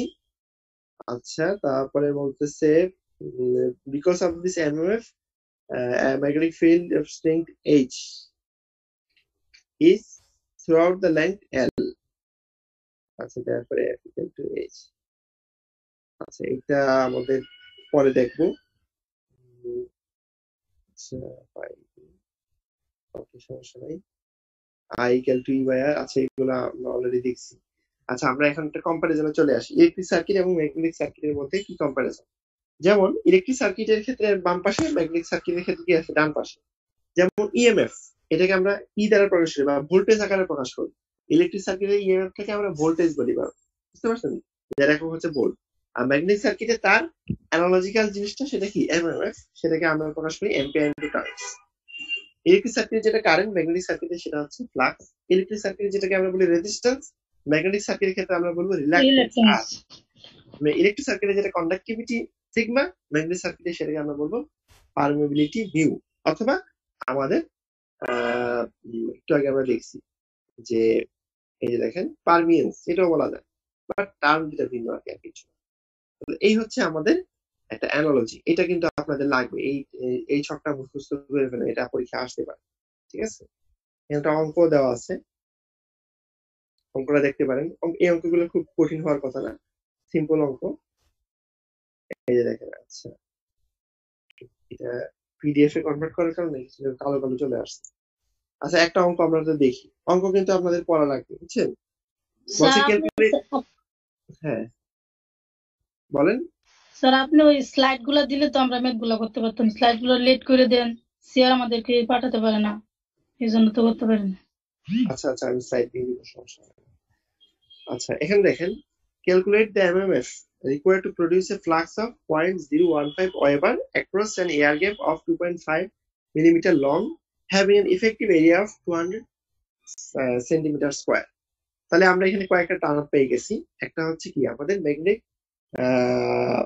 কি বলবো, আমার যে ক্রস সেকশনাল এরিয়া সেটা পেয়ে গেলাম কত, 200 স্কয়ার মিটার, এবং এয়ার গ্যাপ তার লেংথ পাইছি আমরা কত, ম্যাগনেটিক যে সার্কিটের লেংথ সেটা পাই গেছি 2.5 মিলিমিটার লং। তাহলে এখান থেকে কিন্তু আমাদের বের করতে হবে কি, এমএমএফ এর মানটা। তাহলে এমএমএফ এর বের করতে গেলে আচ্ছা একটা এয়ার গ্যাপের ক্ষেত্রে এমএমএফ বের করতে বলছি। এয়ার গ্যাপের জন্য বা কোন একটা পার্টিকুলার রিজিয়নের এমএমএফ কত সেটা বের করতে হলে আগে ফার্স্টে দেখেন এখানে বিটা বের করছে। বি হচ্ছে ম্যাগনেটিক ফ্লাক্স ডেন্সিটি, যেহেতু আমার ফ্লাক্সের মানও দেওয়া আছে, এরিয়াও দেওয়া আছে, তাহলে ফ্লাক্সকে এরিয়া দ্বারা ভাগ করলে কি হয়ে যায়, ফ্লাক্স ডেন্সিটি পাওয়া যায়। এখানে তাই করছে, ফ্লাক্স এর মান হচ্ছে 0.015, আর এরিয়াটা যেহেতু সেন্টিমিটারে আছে, সেন্টিমিটার আমার একক না, একক হচ্ছে মিটার, আমার এসআই একক মিটারে আমি কনভার্ট করে নিলাম। তাহলে 200 এক সেন্টিমিটার হচ্ছে 10⁻², এটাকে স্কয়ার করলে কি হয়ে যায়, 10⁻⁴। তাহলে এই এ দ্বারা ভাগ করার কারণে আমরা একক পাবো টেসলা এককে, বি এর মান পাইছি 0.75 টেসলা। আবার এইচ হচ্ছে magnetic field, magnetic field intensity. আমরা জানি B equal to mu H অথবা মিউ নট এইচ, যেহেতু আমাদের এয়ার গ্যাপ অথবা এয়ারের জন্য আমার মিউ এর মান কি হবে, মিউ নটের সমান। তাহলে H equal to B divided by mu naught লেখা যায়, বা B equal to mu naught H লেখা যায়। তাহলে এখান থেকে আমরা এইচ এর মানটা পাবো, বিটাকে মিউনটের মান দ্বারা, মিউনটের মান যেহেতু একটু আগে দেখাইছি 4.10⁻⁷, ভাগ করলে আমরা পাবো এইচ এর মান। আবার এফ, একটা সিম্পল এয়ার গ্যাপের জন্য এফ এর মানের সূত্র আছে F equal to H into এল। এটা কিন্তু আই না, আপনারা কিন্তু কনফিউজড হবেন না। এফ ইকুয়াল টু, এফ মানে হচ্ছে ম্যাগনেটোমোটিভ ফোর্স বা এমএমএফ, এটা এফ ইকুয়াল টু কি, এইচ ইনটু এল। ঠিক আছে, তো এইচটাকে এল দ্বারা গুণ করলে আমরা এমএমএফ পাই। এটাও কিন্তু একটা সূত্র, একটা যেমন আমরা দেখছি MMF equal to N into I, আবার MMF equal to H into L ও কিন্তু লেখা যায়। বুঝতে পারছেন? জি স্যার। তাহলে এইচ ইনটু এল আকারে কিন্তু এখানে আমরা বের করে আনসার বের করে ফেলছি। এই एग्जांपल 1 শেষ। এবার আসি কেস কম্পোজিট ম্যাগনেটিক সার্কিট। আচ্ছা এখানেও আরেকটু কমপ্লেক্স, বাট এটাও খুব বেশি কঠিন না। দেখেন এর দুই লাইনে অঙ্ক শেষ। সেটা হচ্ছে, ধরেন এইটা একটা টরয়েড, এখানে কি আছে, দুই রকম ম্যাটেরিয়াল আছে। লেংথ L1 এইটুকু ধরনের এক ধরনের ম্যাটেরিয়াল, আবার L2 তে ধরেন আরেক ধরনের ম্যাটেরিয়াল দেওয়া বা এয়ার গ্যাপ দেওয়া থাকতে পারে। বুঝতে পারছেন? তাহলে L1 এর রিলাক্টেন্স একরকম, আবার L2 লেংথ এর রিলাক্টেন্স কি হবে, আরেক রকম হবে না, যেহেতু ম্যাটেরিয়াল ভিন্ন। এবং দেখেন সূত্র অনুযায়ী কি দেওয়া আছে, R1 বা reluctance R1 equal to L1 divided by μ1 A1, আর reluctance R2 equal to L2 divided by μ2 A2। Clear, বোঝা গেছে? জি স্যার। যেহেতু আমার ক্রস সেকশন এরিয়াও ভিন্ন, লেংথও ভিন্ন, এবং ম্যাটেরিয়ালও ভিন্ন, সেই জন্য মিউ এর মানও ভিন্ন ভিন্ন হবে। তাহলে টোটাল রিলাক্টেন্স কি হবে, হ্যালো কোথায় ব্যবহার, বুঝি নাই কথাটা কি? এখানে আর কোথায় ব্যবহার করা হয়েছে? আর তো আমরা বের করতেছি এখান থেকে, আর হচ্ছে রিলাক্টেন্স, অর্থাৎ এর ভিতরে রিলাক্টেন্স হচ্ছে যে এটা রেজিস্ট্যান্সের মতো। ইলেকট্রিক সার্কিট যেমন আমরা রেজিস্ট্যান্স বের করি, ম্যাগনেটিক সার্কিটের ক্ষেত্রে এটা একটা ম্যাগনেটিক সার্কিট চিন্তা করেন। তাহলে এখানে কি আছে, ফ্লাক্স প্রবাহিত হচ্ছে এটার ভিতর দিয়ে, এটা ক্লোজড পাথ বরাবর। তাহলে তার একটা কি আছে, এই ফ্লাক্স দেওয়ার তার একটা রেজিস্ট্যান্স অনুভব করবে, সেটাকে বলা হয় রিলাক্টেন্স। এই রিলাক্টেন্সের মানগুলো হচ্ছে এরকম। তাহলে টোটাল রিলাক্টেন্স হবে কি, R1 প্লাস R2। তাহলে L1 μ1 by A1 plus L2 μ2 by A2। তাহলে টোটাল ফ্লাক্স কিভাবে বের করবো, flux equal to MMF of the coil divided by total reluctance. হ্যাঁ, এটাও কিন্তু একটা সূত্র। রিলাক্টেন্সে অনেকগুলো সূত্র আছে, অথবা এমএমএফ এর আরেকটা সূত্র আছে। এমএমএফ টাকে রিলাক্টেন্স দ্বারা ভাগ করলে আবার ফ্লাক্স তো পাই। এই সূত্রগুলো কিন্তু আপনাদের মনে রাখতে হবে, পরীক্ষায় বিভিন্ন ভাবে ঘুরায় পেঁচায় আসতে পারে। তাহলে total flux phi equal to MMF divided by reluctance. এই সূত্রটাকে আমরা যদি সহজে লিখি, যে reluctance F equal to phi into R, এটা কিন্তু আমাদের ভি ইকুয়াল টু আই এর ফর্মুলার সাথে একই রকম। বুঝতে পারছেন? জি স্যার। আমরা ইলেকট্রিক সার্কিটে ওহমস ল পড়ছি না, V equal to I R, অথবা I equal to V by R পড়ছি কিনা? জি স্যার। এটা হচ্ছে আমরা বলছিলাম ওহমস ল, মনে আছে? আপনারা পড়ছেন অলরেডি, হয়তো আমাদের জাকির স্যার পড়াইছেন। হ্যালো, জি জি স্যার। স্যার।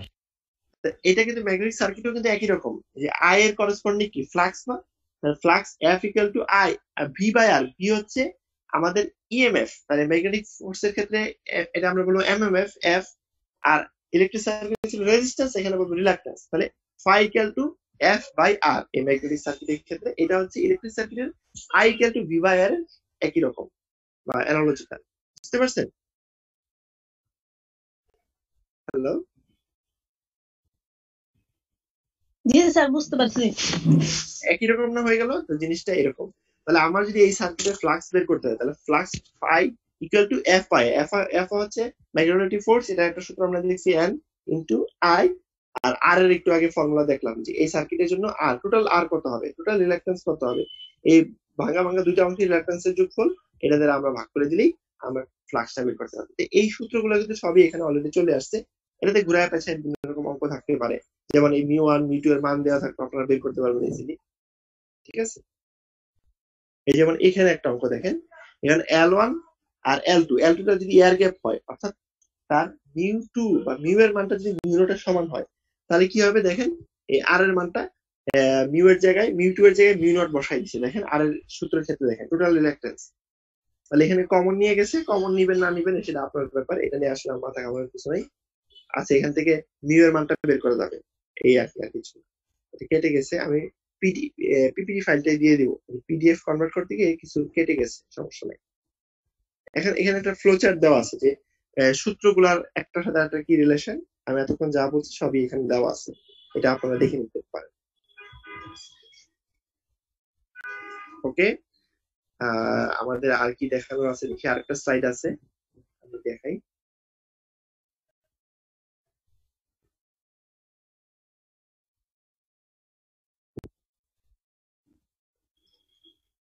এই স্লাইডটা মোটামুটি একই রকম। এই যে ম্যাগনেটিক সার্কিট নিয়ে একটু আলোচনা আবার বলি। ম্যাগনেটিক সার্কিট হচ্ছে একটু আগে যেটা বললাম, যে ম্যাগনেটিক ফ্লাক্স লাইনগুলো কিন্তু একটা ক্লোজ লুপ কমপ্লিট করে, যে ইলেকট্রিক সার্কিটে যেটা হয়। ঠিক আছে?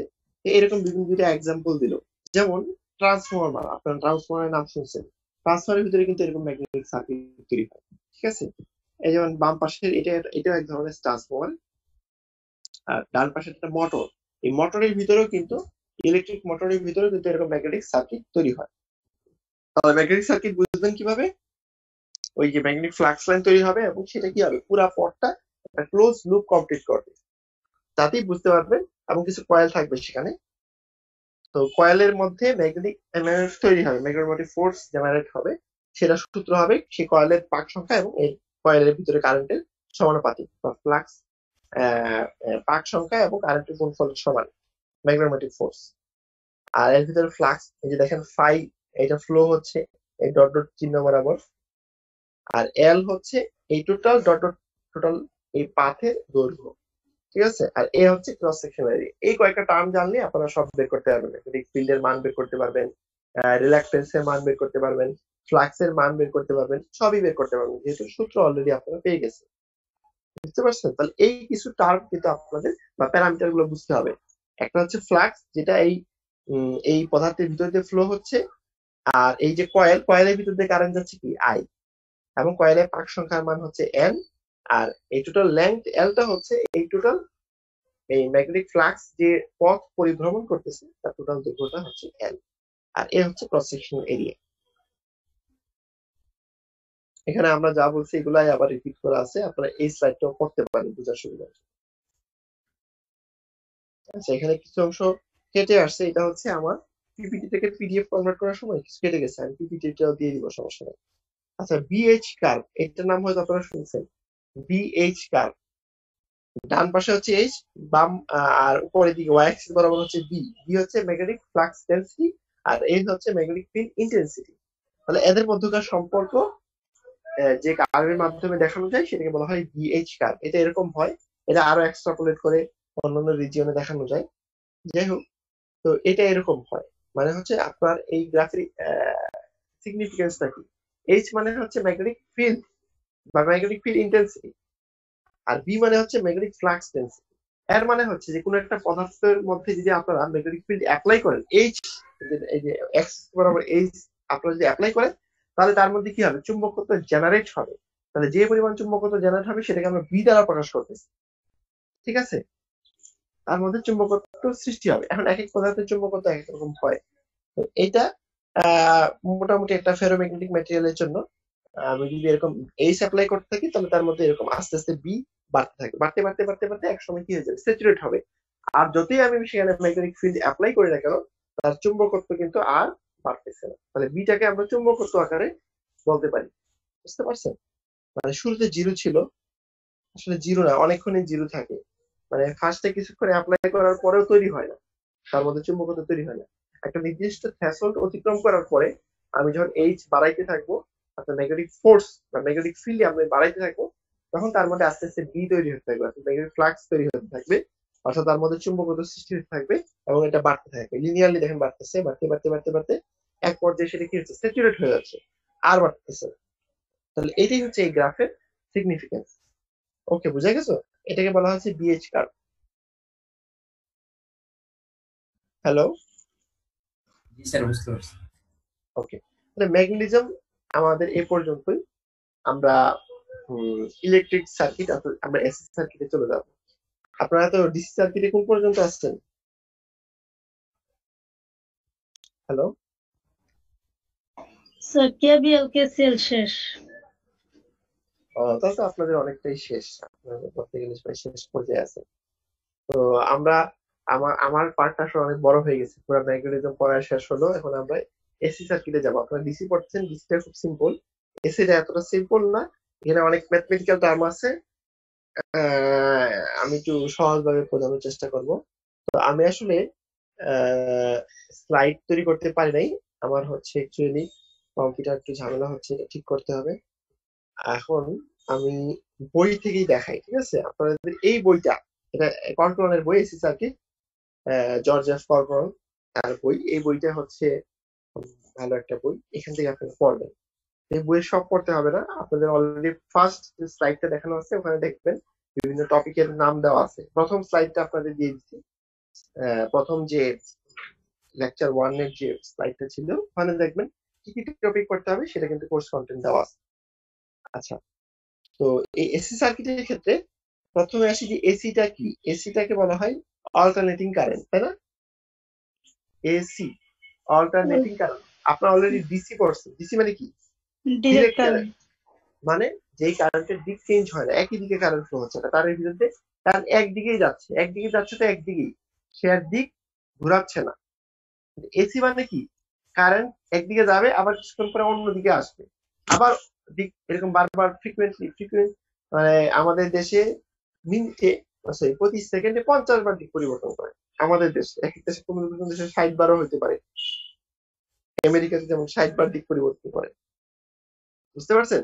মানে কারেন্ট একদিকে যাচ্ছে, আবার কিছুক্ষণের মধ্যে আবার বিপরীত দিকে চলে আসলো, আবার কারেন্ট আবার সামনের দিকে গেল, বিপরীত দিকে, এরকম ভাবে সেকেন্ডে 50 বার দিক পরিবর্তন করে কারেন্ট। এবং শুধু দিকই পরিবর্তন না, যদি সে সাইনোসয়েডাল হয় তাহলে মানেরও পরিবর্তন হয়ে যায়, মানে একই মানের না, সে স্মুথলি কম থেকে বাড়তে থাকে, আবার কমতে থাকে, মানে সাইনোসয়েডালি তার মানটাকে চেঞ্জ করে। ঠিক আছে, সেটা আমরা দেখবো গ্রাফে। তো এটাকে বলা হয় এসি কারেন্ট, বা এসি বলা হয় অল্টারনেটিং কারেন্ট। ঠিক আছে? হ্যালো, জি স্যার, বুঝতে পারছি। হ্যাঁ শুনতে? হ্যালো, জি স্যার, শুনতে পাচ্ছি। যেমন এখানে একটা এসি কারেন্টের ওয়েভ শেপ দেওয়া আছে, এসি ভেরিয়েশন। আপনারা সাইনোসয়েডাল একটা শেপ দেখতে পাচ্ছেন। আচ্ছা, তাহলে এসি কারেন্ট বললেই আমরা সাইনোসয়েডাল শেপ কেন দিই? সাইনোসয়েডাল ছাড়াও কিন্তু এসি হতে পারে, বুঝতে পারছেন? স্কোয়ার ওয়েভ সেটাও কিন্তু এসি হতে পারে, আবার নাও হতে পারে। যেমন এই সাইনোসয়েডাল হলেই যে এসি হবে তা না, এটা ডিসি হতে পারে। এটাকে শিফট করে যদি আপনার জিরোর উপরে উঠায় দেন তাহলে সেটা কি হয়ে যাবে বলেন দেখি। এখানে যে ফিগারটা দেখতে পাচ্ছেন, এখানে একটা সাইনোসয়েডাল যে ধরেন এখানে ফিগার 3 এর এ, এখানে একটা কি আছে সাইনোসয়েডাল ড্র করা আছে, এটা হচ্ছে সাইনোসয়েডাল সিগন্যাল, সাইন ওয়েভ এখানে একটা আছে। এটাকে যদি আপনারা এখানে এক্স এক্সিস বরাবর টাইম আর ওয়াই এক্সিস বরাবর হচ্ছে কি অ্যামপ্লিটিউড, এই সিগন্যালের অ্যামপ্লিটিউড অথবা এসি কারেন্ট যেহেতু সেই কারেন্টের অ্যামপ্লিটিউডটা, এটাকে যদি আপনি জিরোর উপরে শিফট করেন, উপরে উঠে দেন, মানে পুরো সিগন্যালটাই কি হয়ে যায় জিরোর উপরে উঠে যায়, তখন এই কারেন্টটা কি আর এসি বলা যাবে বলেন দেখি? হ্যালো, স্যার বুঝতে পারি নাই। আপনারা এখানে ফিগারটা দেখতে পাচ্ছেন? হ্যালো, জি স্যার। দেখতে পাচ্ছি স্যার। হ্যাঁ, তো ফিগার 3 এর এটা খেয়াল করেন, এখানে একটা কি আছে, এটা একটা সাইনোসয়েডাল ওয়েভ শেপ অথবা এটাকে সাইন ওয়েভ বলা যায়, ঠিক আছে? এখন এই সাইন ওয়েভের ক্ষেত্রে খেয়াল করেন, এই যে সিগন্যালটা আছে এটা মানে কি, এটা মানে হচ্ছে এক্স এক্সিস বরাবর টাইম আর ওয়াই এক্সিস বরাবর হচ্ছে কি কারেন্টের অ্যামপ্লিটিউড, যেহেতু আমরা কারেন্ট নিয়ে আলোচনা করতেছি, তাহলে এটা কখনো পজিটিভ কখনো কি আছে নেগেটিভ আছে, মানে কি কখনো কারেন্টের মান পজিটিভ কখনো কারেন্টের মান কি নেগেটিভ হচ্ছে। হ্যালো, জি স্যার। তাহলে এটা হচ্ছে এসি কারেন্ট। এসি কারেন্টের মানি হচ্ছে কখনো পজিটিভ থাকবে কখনো নেগেটিভ। পজিটিভ বলতে সে একটা দিকে থাকবে, নেগেটিভ বলতে বোঝায় সে অন্য দিকে থাকবে, বুঝতে পারছেন? হ্যালো, জি স্যার, বুঝতে পারছি। এখন এই সিগন্যালটাকে যদি আমরা আপার শিফট করি, মানে উপরে উঠায় দিই শিফট করে, তাহলে তো তার কোনো নেগেটিভ পোর্শন থাকবে না, টোটালটাই কি হয়ে গেল পজিটিভ, কিন্তু তার শেপটা এখনো কি থাকবে সাইনোসয়েডালি থাকবে, থাকবে না? জি স্যার। তখন এটাকে আমরা এসি বলবো না ডিসি বলবো? ডিসি হয়ে যাবে তাহলে। টোটালটাই পজিটিভ হয়ে গেল। অথবা যদি আমরা একেবারে নিচে নামাই দিই, টোটালটাই ধরেন জিরো লাইনের নিচে আছে টোটাল সিগন্যালটা, তাহলে সেটা ডিসি। ডিসি মানে হচ্ছে সে পজিটিভ হলে পজিটিভই, নেগেটিভ হলে নেগেটিভই, সে পজিটিভ নেগেটিভ সে অল্টারনেট করবে না। এই জন্য এটাকে বলে অল্টারনেটিং কারেন্ট। অল্টারনেট মানে হচ্ছে পজিটিভ নেগেটিভ অল্টারনেট করতেছে, মানে চেঞ্জ হচ্ছে, পরিবর্তন হচ্ছে। এইটাকে বাংলায় বলে পরিবর্তনশীল কারেন্ট, বুঝছেন? অল্টারনেটিং কারেন্ট অথবা এসি কারেন্ট। ক্লিয়ার? বোঝা গেছে কেন এসি বলা হয়? কখনো পজিটিভ কখনো নেগেটিভ। পজিটিভ বলতে সে একদিকে যাচ্ছে, নেগেটিভ বলতে সে বিপরীত মুখে আসছে। এভাবে যদি অল্টারনেট করে তখনই আমরা বলবো এসি কারেন্ট। এটা ফিগারে এভাবে ড্র করা হয়েছে, মানটা বোঝানো হয়েছে যে সময়ের সাথে সাথে তার মান কখনো জিরো থাকবে কখনো ম্যাক্সিমাম হবে, কখনো আবার জিরো হবে কখনো নেগেটিভ দিকে ম্যাক্সিমাম হবে। দেখতে পাচ্ছেন? এই জন্য এটাকে সাইনোসয়েডাল ভেরিয়েশন বলে, বা সাইন ওয়েভ টাইপের, সাইন ওয়েভ শেপের আমার কারেন্টটা হচ্ছে। বুঝা গেল? জি স্যার, বুঝা গেছে। আচ্ছা, শুধু যে সাইন ওয়েভ হইতে হবে তা না। এখানে দেখেন বি ফিগারে কি দেওয়া আছে, এটা সাইন ওয়েভ দেখে মনে হয় না, এটা দেখে কি মনে হয়, এটা একটু অন্যরকম মনে হয়, তাই না? আবার সি নাম্বার ফিগারটাও কিন্তু টোটালি সাইনোসয়েডাল না, এটা একটু আঁকা বাঁকা তারা হয়। অ্যাকচুয়ালি আমাদের বাস্তবে সাইন ওয়েভ পাওয়া যায় না, ডিস্টরশন থাকে, বুঝতে পারছেন? যদি সাইন ওয়েভ করা যায় তাহলে আমাদের কারেন্টটা স্মুথ হয়, বুঝা গেল? মানে আপনার ফ্যান লাইট খুব স্মুথলি চলবে। আর যদি একটু এরকম আঁকা বাঁকা তারা থাকে, তারা দেখবেন ফ্যান কাঁপাকাঁপি করতেছে, লাইটও ঠিকঠাক আসতেছে না, বুঝতে পারছেন? হ্যালো, হ্যালো, ডিসকানেক্ট হয়ে গেল। জি স্যার, বুঝতে পারছি। Yes sir. আচ্ছা, তাহলে প্রথমটাকে সাইনোসয়েডাল বলছে, পরেরগুলো কিন্তু সাইনোসয়েডাল না, সেগুলো কম্পোজিট সিগন্যাল বা সেগুলো বিভিন্ন সিগন্যালের সমষ্টি, বা এটাকে ডিস্টর্টেড সিগন্যাল বলতে পারেন, ঠিক আছে? তো ওগুলা একটু কি হচ্ছে কিছু তার মধ্যে, কিন্তু ওগুলোও কিন্তু এসি, ঠিক না? এসি মানেই হচ্ছে পজিটিভ নেগেটিভ, কখনো পজিটিভ কখনো নেগেটিভ, টাইমের সাপেক্ষে সিগন্যালের মানটা কখনো পজিটিভ থাকবে কখনো নেগেটিভ হবে, তাহলেই সে এসি। যদি সে একদিকে চলে যায়, শুধু পজিটিভ থাকে অথবা শুধু নেগেটিভ থাকে, তখন সেটাকে আমরা বলবো কি ডিসি। ওকে, বোঝা গেল এসি আর ডিসির পার্থক্য? জি স্যার। আচ্ছা, এখন তাহলে এসি হওয়ার জন্য এরকম সাইন হওয়া জরুরি। এই যে ব্যাকআপ তারা, এগুলো কিন্তু এসি, বুঝতে পারছেন? এই যে বাকি যে সিগন্যাল গুলো দিচ্ছেন এগুলো কি সাইনের মতো? সাইনের মতো না, কিন্তু কেমন একটা ব্যাকা তারা ভাবে আছে, তাই তো? তারপরে এটা এসি, কারণ কি দেখেন, কিছু সময় সে পজিটিভ থাকতেছে, আবার কিছু সময় যাওয়ার পরে সে কি হয়ে যাচ্ছে, নেগেটিভ হয়ে যাচ্ছে, ঠিক কিনা? জি স্যার। এক্সিস বরাবর কিন্তু টাইমের রেসপেক্টে কিন্তু গ্রাফটা প্লট করা। তাহলে টাইম যত সামনে যাচ্ছে দেখেন, কখনো এর অ্যামপ্লিটিউডটা কি হচ্ছে, পজিটিভে যাচ্ছে, আবার নেগেটিভ হাফ সাইকেল পাওয়া যাচ্ছে। তো এই হচ্ছে পজিটিভ নেগেটিভ, সে অল্টারনেট করে করে যাচ্ছে, এই জন্য এটাকে বলা হয় অল্টারনেটিং কারেন্ট অথবা পরিবর্তনশীল কারেন্ট। সে পজিটিভ নেগেটিভ চেঞ্জ করতে করতে যাচ্ছে। আচ্ছা, তো এখন তাহলে এসি কারেন্ট হওয়ার জন্য এরকম সাইন জরুরি না, জরুরি হচ্ছে পজিটিভ নেগেটিভ উভয় পোর্শনটাই থাকা, এটাই হচ্ছে এসি কারেন্ট হওয়ার জন্য জরুরি অংশ। এবং এসি কারেন্টের শেপ এরকম সাইনোসয়েডাল না হয়ে এরকম বেঁকা তারাও হতে পারে, বিভিন্ন রকম শেপের হতে পারে। ইভেন স্কোয়ার ওয়েভ আপনারা দেখছেন, স্কোয়ার ওয়েভ দেখছেন না আপনারা? জি স্যার। হ্যাঁ, স্কোয়ার ওয়েভও হতে পারে, সেটাও এসি কারেন্ট। তো আচ্ছা, তো যাই হোক, এখন এখানে টি নামে একটা টার্ম দেওয়া দেখেন, দেখা আছে টি, টি বারবার লেখা। টি হচ্ছে পিরিয়ড, মানে একটা সময় পরে সে এই সিগন্যালটা আবার রিপিট করতেছে, একই রকম দেখাচ্ছে। এই যে সময়টুকু পর্যন্ত একরকম আছে, এটাকে বলা হচ্ছে টাইম পিরিয়ড টি, বুঝতে পারছেন? এই টিটাকে ইনভার্স করলে পাবেন ফ্রিকোয়েন্সি, এই সিগন্যালের frequency. Frequency F equal two 1/t অথবা T equal to 1/f। F মানে ফ্রিকোয়েন্সি, টি হচ্ছে টাইম পিরিয়ড। বুঝা গেল? জি স্যার। আচ্ছা, এখন আমরা মূলত সাইনোসয়েডাল নিয়ে কাজ করব, আরো ব্যাকা তারাগুলো নিয়েও কাজ করা যাবে, সমস্যা নাই। সাইনোসয়েডাল সিগন্যালটাকে আমরা রিপ্রেজেন্টেশন করব, আমরা কিছু সাইন কজ এরকম নাম দিয়ে আমরা রিপ্রেজেন্ট করব। সেগুলো নিয়ে আমরা কিছু ক্যালকুলেশন করব। আমরা পরের ক্লাসগুলোতে দেখবো যে সেটা কিভাবে কারেন্ট পাওয়ার বিভিন্ন কিছু রিপ্রেজেন্ট করে টাইম মানে বের করে, সেগুলো দেখবো। বাট আমরা একটা গ্রাফিক্যাল রিপ্রেজেন্টেশন দেখলাম এসি কারেন্টের, আমরা পরবর্তীতে আমরা বিভিন্ন কি বলবো সাইন কজ এগুলোর মাধ্যমে রিপ্রেজেন্ট করে দেখাবো, বুঝা গেল? যেমন এই সিগন্যালটা কি সাইন না কজ বলেন দেখি, এই ফিগার 3 এ বলেন। এটা সাইন, আবার কজ অন্যরকম হয়, সেটাও কিন্তু সাইনোসয়েডাল। দেখেন আমি কিন্তু বলবার বলছি সাইনোসয়েডাল, মানে সাইন ওয়েভের মতো, but it's not necessary sine, সেটা কজ হতে পারে, সেক হতে পারে, কোসেক হতে পারে, বিভিন্ন সিগন্যাল হতে পারে। ওকে, সো এটা নিয়ে আপনাদের ক্যালকুলেশন সাইন কজই আপনারা মাথায় রাখেন, সেগুলো হচ্ছে সাইনোসয়েডাল। ওকে, তো এখন এটাকে যদি আমরা রিপ্রেজেন্ট করি, দেখেন আমরা যদি সাইন লিখে রিপ্রেজেন্ট করি, এটা হয়ে গেল রিপ্রেজেন্টেশন। আমরা যদি এই ফিগার দিয়ে রিপ্রেজেন্ট করলাম, যদি আমরা লিখে রিপ্রেজেন্টেশন করি, সেটা আমরা একটু পরে দেখবো।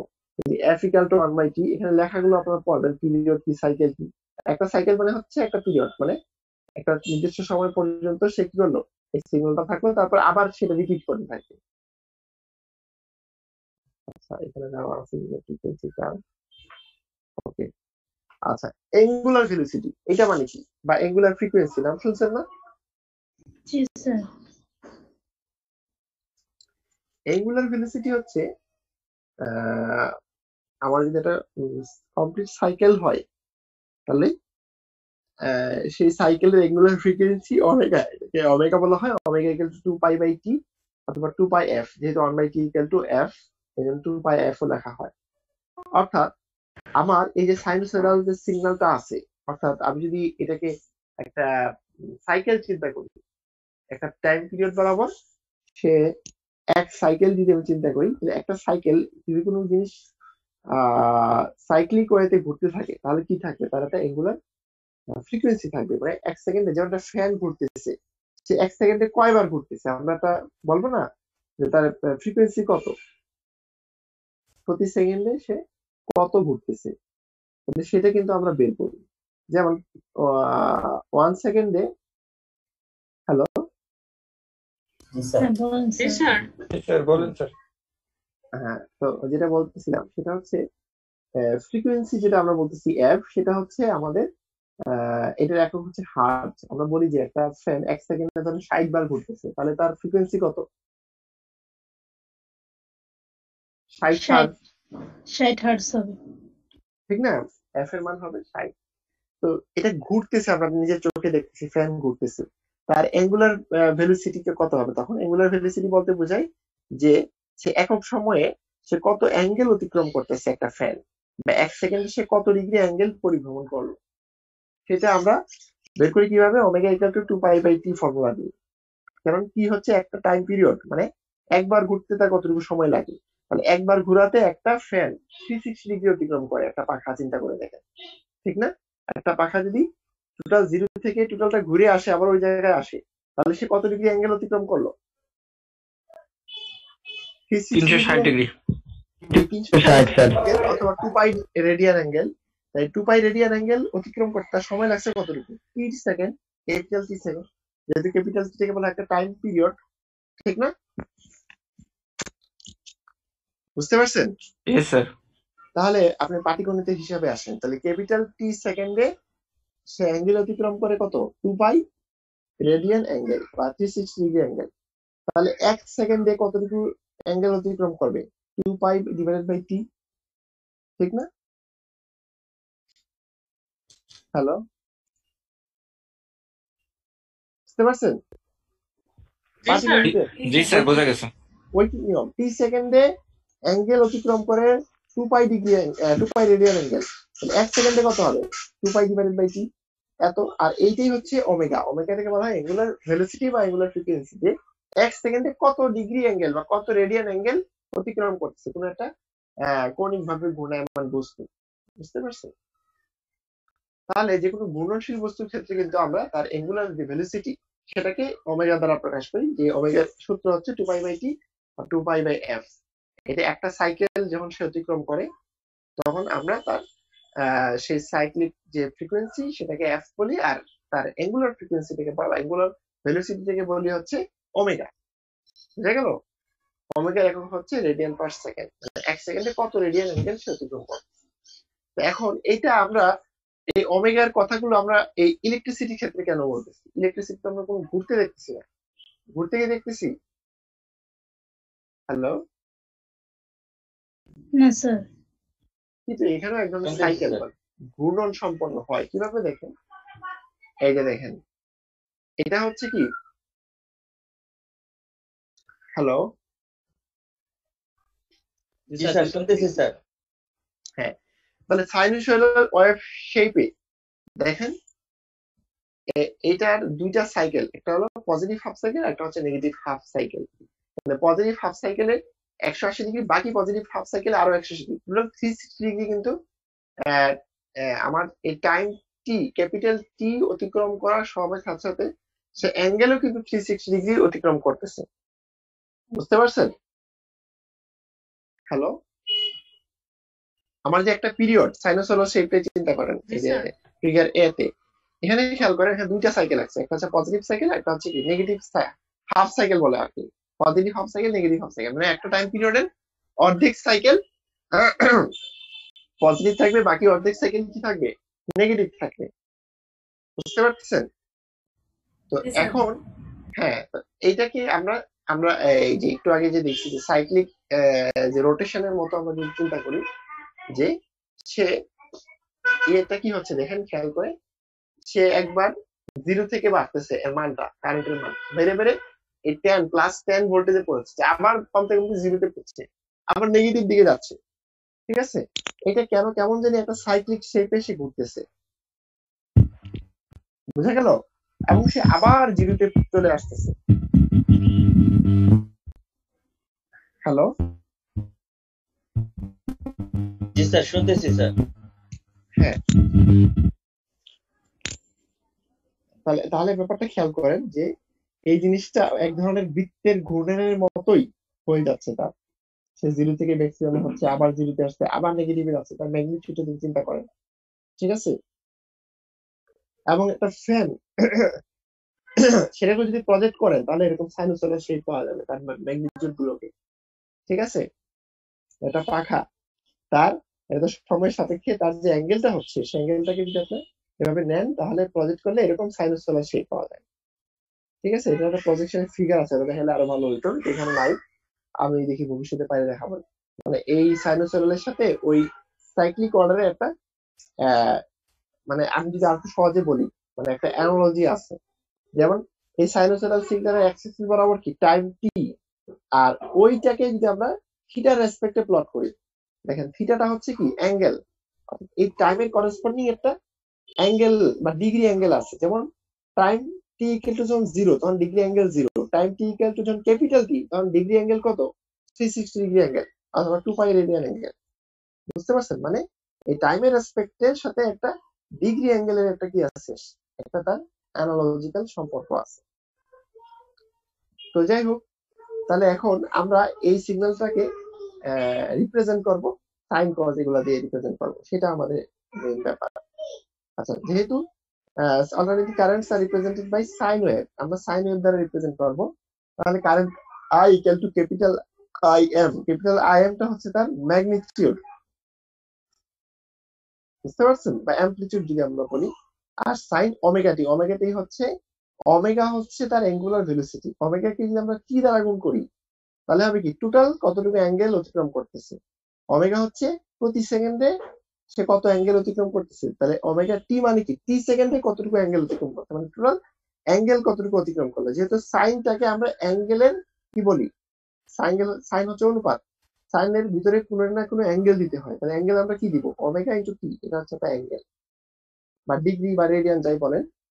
বুঝতে পারছেন, অর্থাৎ এতটুকু অ্যাঙ্গেল পরিমাণ অতিক্রম করার পরে এই কারেন্টের মান কতটুকু হলো বা এতটুকু সময় পরে। বুঝতে পারছেন, এর মানে এই যে আমি ইকুয়েশনটা দিলাম I equal to I M sine omega T, এখানে দেখেন পাবেন এই ইকুয়েশন থেকে আমরা যে কোনো মুহূর্তে যে কোনো টাইমে কারেন্টের মানটা কিন্তু আমরা বের করে নিয়ে আসতে পারবো, এইটার একটা করেসপন্ডিং ভ্যালু পাবো। বুঝতে পারছেন, স্যার এখানে আই এম কি বুঝাইছে? আই এম হচ্ছে তার অ্যামপ্লিটিউড। আমি আমি এটা করছি, ঠিক আছে। অ্যামপ্লিটিউডটা আপনি হয়তো বুঝতে পারেন নাই, তারপর আমি দেখাই। অ্যামপ্লিটিউডটা দেখেন এই 0 থেকে 10, এই 10টা হচ্ছে অ্যামপ্লিটিউড। বুঝতে পারছেন, জি স্যার। তাহলে আই এম এর মান হচ্ছে 10, মানে ম্যাক্সিমাম মান কতটুকু হতে পারে। আচ্ছা, কোনো ইয়ে হচ্ছে না, এই যে এখানে দেখেন, এখানে দেখলে অনেকটাই বুঝতে পারবেন। আচ্ছা, সমস্যা হচ্ছে না, ওকে, খেয়াল করেন, এটা কিন্তু একটা কারেন্টের ওয়েভশেপ দেওয়া আছে। এখানে অ্যামপ্লিটিউড কত 140, টাইম পিরিয়ড কত, টাইম পিরিয়ড বলা হচ্ছে 1/60 সেকেন্ড।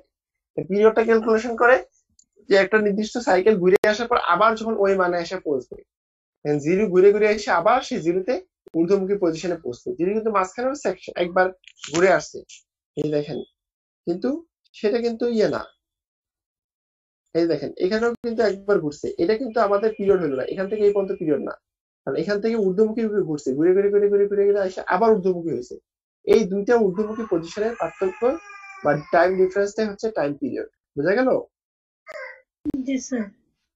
আচ্ছা, তাহলে এখন তাহলে এই হচ্ছে আমাদের একটা সাইন ওয়েভ, বা এটাকে কারেন্টটাকে যদি আমরা সাইন ওয়েভ আকারে আমরা যদি রিপ্রেজেন্ট করি, তাহলে তার অ্যামপ্লিটিউড কত, অ্যামপ্লিটিউড দেখেন 140, তাহলে আইএম এর মান হচ্ছে 140।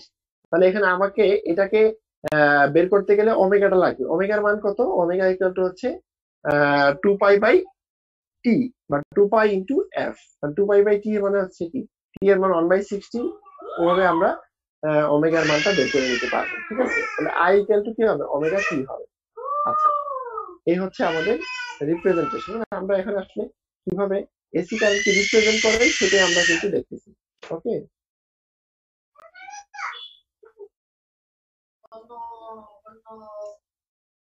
ওকে, তারপরে আমরা আরেকটু আগাই। এবার ফেজ, ফেজ জিনিসটা কি, আসলে আমাদের এসি কারেন্টের বিভিন্ন টার্ম আছে, যে টার্মিনোলজি গুলো কিন্তু আমাদের জানা প্রয়োজন। ফেজ মানে কি, আচ্ছা, সাইনোসয়েডাল শেপটা যদি বা সাইনোসয়েডাল ওয়েভটা, কারেন্টের যে ওয়েভ শেপ, এটা যদি 0 থেকে শুরু না হয়ে অন্য কোনো অ্যাঙ্গেল থেকে শুরু হয়, ধরেন থিটা ডিগ্রি মাইনাস অ্যাঙ্গেল থেকে শুরু হলো, তাহলে আমি এই সাইনোসয়েডাল শেপটাকে কিভাবে রিপ্রেজেন্ট করব, I equal to I M sine omega T plus theta. বুঝতে পারছেন, যেহেতু ওমেগা টি একটা অ্যাঙ্গেল, তার সাথে আরেকটা অ্যাঙ্গেল যোগ করবো, যদি আর একটু বামের অ্যাঙ্গেল থেকে শুরু হয়। হ্যালো, জি স্যার, বুঝতে পারছি। ধরুন এই থিটা আমার 30 ডিগ্রি, তাহলে সে 30 ডিগ্রি আগে থেকে শুরু হয়েছে, তাহলে আই এর মান আই কিন্তু সাইন ওমেগা টি প্লাস 30 ডিগ্রি। ওকে, বুঝা গেল? জি স্যার। আবার যদি ডান থেকে শুরু হয়েছে তাহলে আমরা বলতে কি -30। ওকে, জি। তাহলে এই যে এটাকে বলে ফেজ ডিফারেন্স, মানে কতটুকু অ্যাঙ্গেল ডিফারেন্স থেকে সে শুরু হচ্ছে বা কতটুকু ডিফারেন্স, এই যে মানে ফেজ ডিফারেন্সের কথা আছে। দেখেন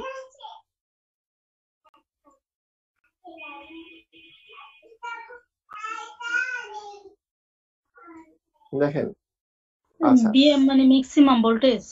হ্যাঁ, ভিএম মানে ফিক্স। আচ্ছা, এখন ফেজ ডিফারেন্স কি? ফেজ ডিফারেন্স হচ্ছে ধর এখানে তো আমরা একটা সিগন্যাল দেখালাম, যদি দুইটা সিগন্যাল দেখাই তাহলে দুইটা সিগন্যালের মধ্যে এই যে অ্যাঙ্গেলের ডিফারেন্স সেটাকে বলা হয় ফেজ ডিফারেন্স। মানে দুইটা সিগন্যাল একই পজিশন থেকে শুরু নাও হইতে পারে, তখন এই যে শুরুর যে পার্থক্য সেটাকে বলা হবে ফেজ ডিফারেন্স। যেমন আই একটা সিগন্যাল, এটা হচ্ছে কারেন্টের সিগন্যাল, ভি একটা সিগন্যাল ধরলাম কি ভোল্টেজ সিগন্যাল। ঠিক আছে, ভোল্টেজ তো থাকবে ইএমএফ যেটা, সেটাকে আমি প্রকাশ করলাম VF V equal to VM sine omega T, কারেন্টের মতো করে আমি রিপ্রেজেন্ট করলাম। এখন এই ধরুন আই এবং ভি দুইটা সিগন্যালকে আমি একই ফিগারে আমি ড্র করলাম। দেখেন আই কোনটা ভি কোনটা দেখেন, দেখতে পাচ্ছেন?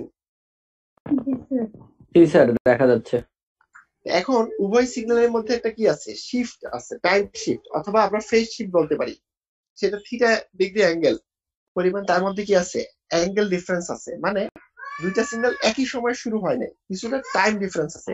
মানে ধরুন দুইজন দৌড় শুরু করছেন, দুইজন একই রকম ভাবে দৌড়ায়, কিন্তু উভয়ের মধ্যে সময় একটা ডিফারেন্স হয়ে গেছে, বুঝতে পারছেন? তাহলে এটাকে যদি আমরা প্লট করি তাহলে এরকম দেখা যাবে যে দুইটা সাইনোসয়েডাল সিগন্যালের মধ্যে একটা অ্যাঙ্গেল ডিফারেন্স আছে, এটাকে বলে ফেজ ডিফারেন্স বা ফেজ শিফট বলে। এটা 15-20 ডিগ্রি, যে কোনো ডিগ্রি হতে পারে। হ্যাঁ, আইটা হচ্ছে I M sine omega T plus theta, ওই যে থিটা ডিগ্রি অ্যাঙ্গেল ডিফারেন্স, আর ভিটা হচ্ছে ভি এম সাইন ওমেগা টি। তাহলে আমরা এটাকে যে লিখিত রিপ্রেজেন্টেশনের মধ্যে কিন্তু আমরা সেই অ্যাঙ্গেল ডিফারেন্সটাকে দেখতে পাচ্ছি, আবার ফিগার দিয়েও কিন্তু আমরা চাইলে দেখতে পারি। বুঝতে পারছেন? মানে আমি যে লিখিতভাবে রিপ্রেজেন্ট করলাম সেখান থেকেও কিন্তু আমরা বুঝতে পারি যে আই এবং ভি উভয়ের মধ্যে আমার ফেজ ডিফারেন্স কত, অথবা আমরা ফিগার থেকে দেখলেও কিন্তু বুঝতে পারবো। ফিগারটা হচ্ছে ওই ইকুয়েশনটারই কি ভিজুয়াল রিপ্রেজেন্টেশন। যেমন দেখেন বলছে যে ই যদি একটা সিগন্যাল হয় tan sin omega t plus 45 degree এবং i যদি একটা সিগন্যাল হয় tan sin omega t minus 15 degree, তাহলে বলেন দেখি ফেজ ডিফারেন্স কত হবে? নিচে একটা প্র্যাকটিস প্রবলেম দিচ্ছে।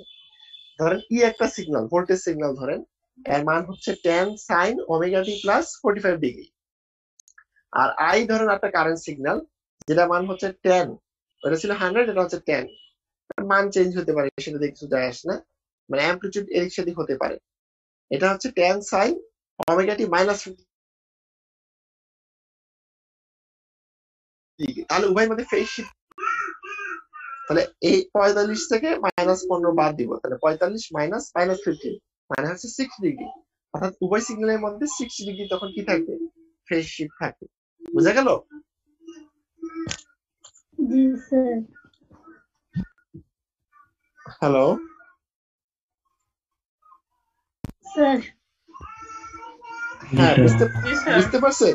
মানে আপনাদের যদি এরকম ইকুয়েশন দেওয়া থাকে, ইকুয়েশন দেখেও কিন্তু আপনারা ফেজ শিফট কিন্তু বের করতে পারবেন ইজিলি।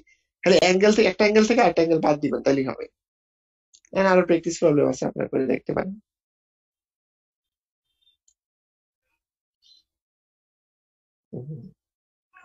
আচ্ছা, এখন এই যে এরকম আই ভি এর মধ্যকার রিলেশন, কারেন্ট ভোল্টেজের মধ্যে আসলে এরকম বিভিন্ন কি বলবো, আমরা যদি যেহেতু আমরা এসি কারেন্ট দেখতেছি, এসি কারেন্ট তার সাথে ভোল্টেজের এরকম রিলেশন থাকে, ভোল্টেজ কারেন্ট এরকম এদের মধ্যে কি থাকে, ফেজ শিফট থাকে।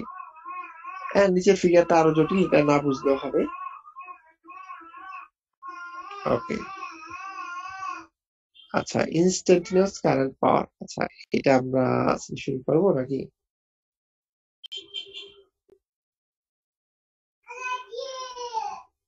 আচ্ছা, আপনারা কি বেশি মনে হচ্ছে, আজকে কি থাকবে নাকি কন্টিনিউ করবো বলেন? আপনাদের উপর ছেড়ে দিলাম। হ্যাঁ স্যার, স্লাইড গুলো দিয়ে দেন, আমরা বাসায় বসে পড়তে পারি না, দেরি করে দিলে। আচ্ছা ঠিক আছে, আমি দিয়ে দিব। আজকে কি এই পর্যন্ত থাকবে না পড়াবো? জি দেখেন স্যার, আর দিয়েন না। একটু বেশি হয়ে যাচ্ছে। আমরা আসলে ম্যাগনেটিক সার্কিটটা কমপ্লিট করলাম পুরোপুরি, আর এসি সার্কিটে কিন্তু কিছু বেসিকটা দেখাচ্ছি আসলে কারেন্টের ভোল্টেজের ওয়েভ শেপ কেমন হয়, এর ইকুয়েশন কেমন হয় এটুকু দেখলাম। কালকের ক্লাসে বা নেক্সট আগামী ক্লাসগুলোতে আমরা এটাকে আর একটু দেখবো যে সার্কিট কেমন হয়। অলরেডি আপনারা ডিসি সার্কিট দেখছেন তাই না? এসি সার্কিটও কিন্তু কাছাকাছি এবং সেখানে বিভিন্ন টার্ম থাকে। আপনারা ডিসি সার্কিট যেমন শুধু রেজিস্ট্যান্স দেখছেন, এসি সার্কিটে আপনারা ইন্ডাকট্যান্স, ক্যাপাসিট্যান্স এগুলো দেখবেন।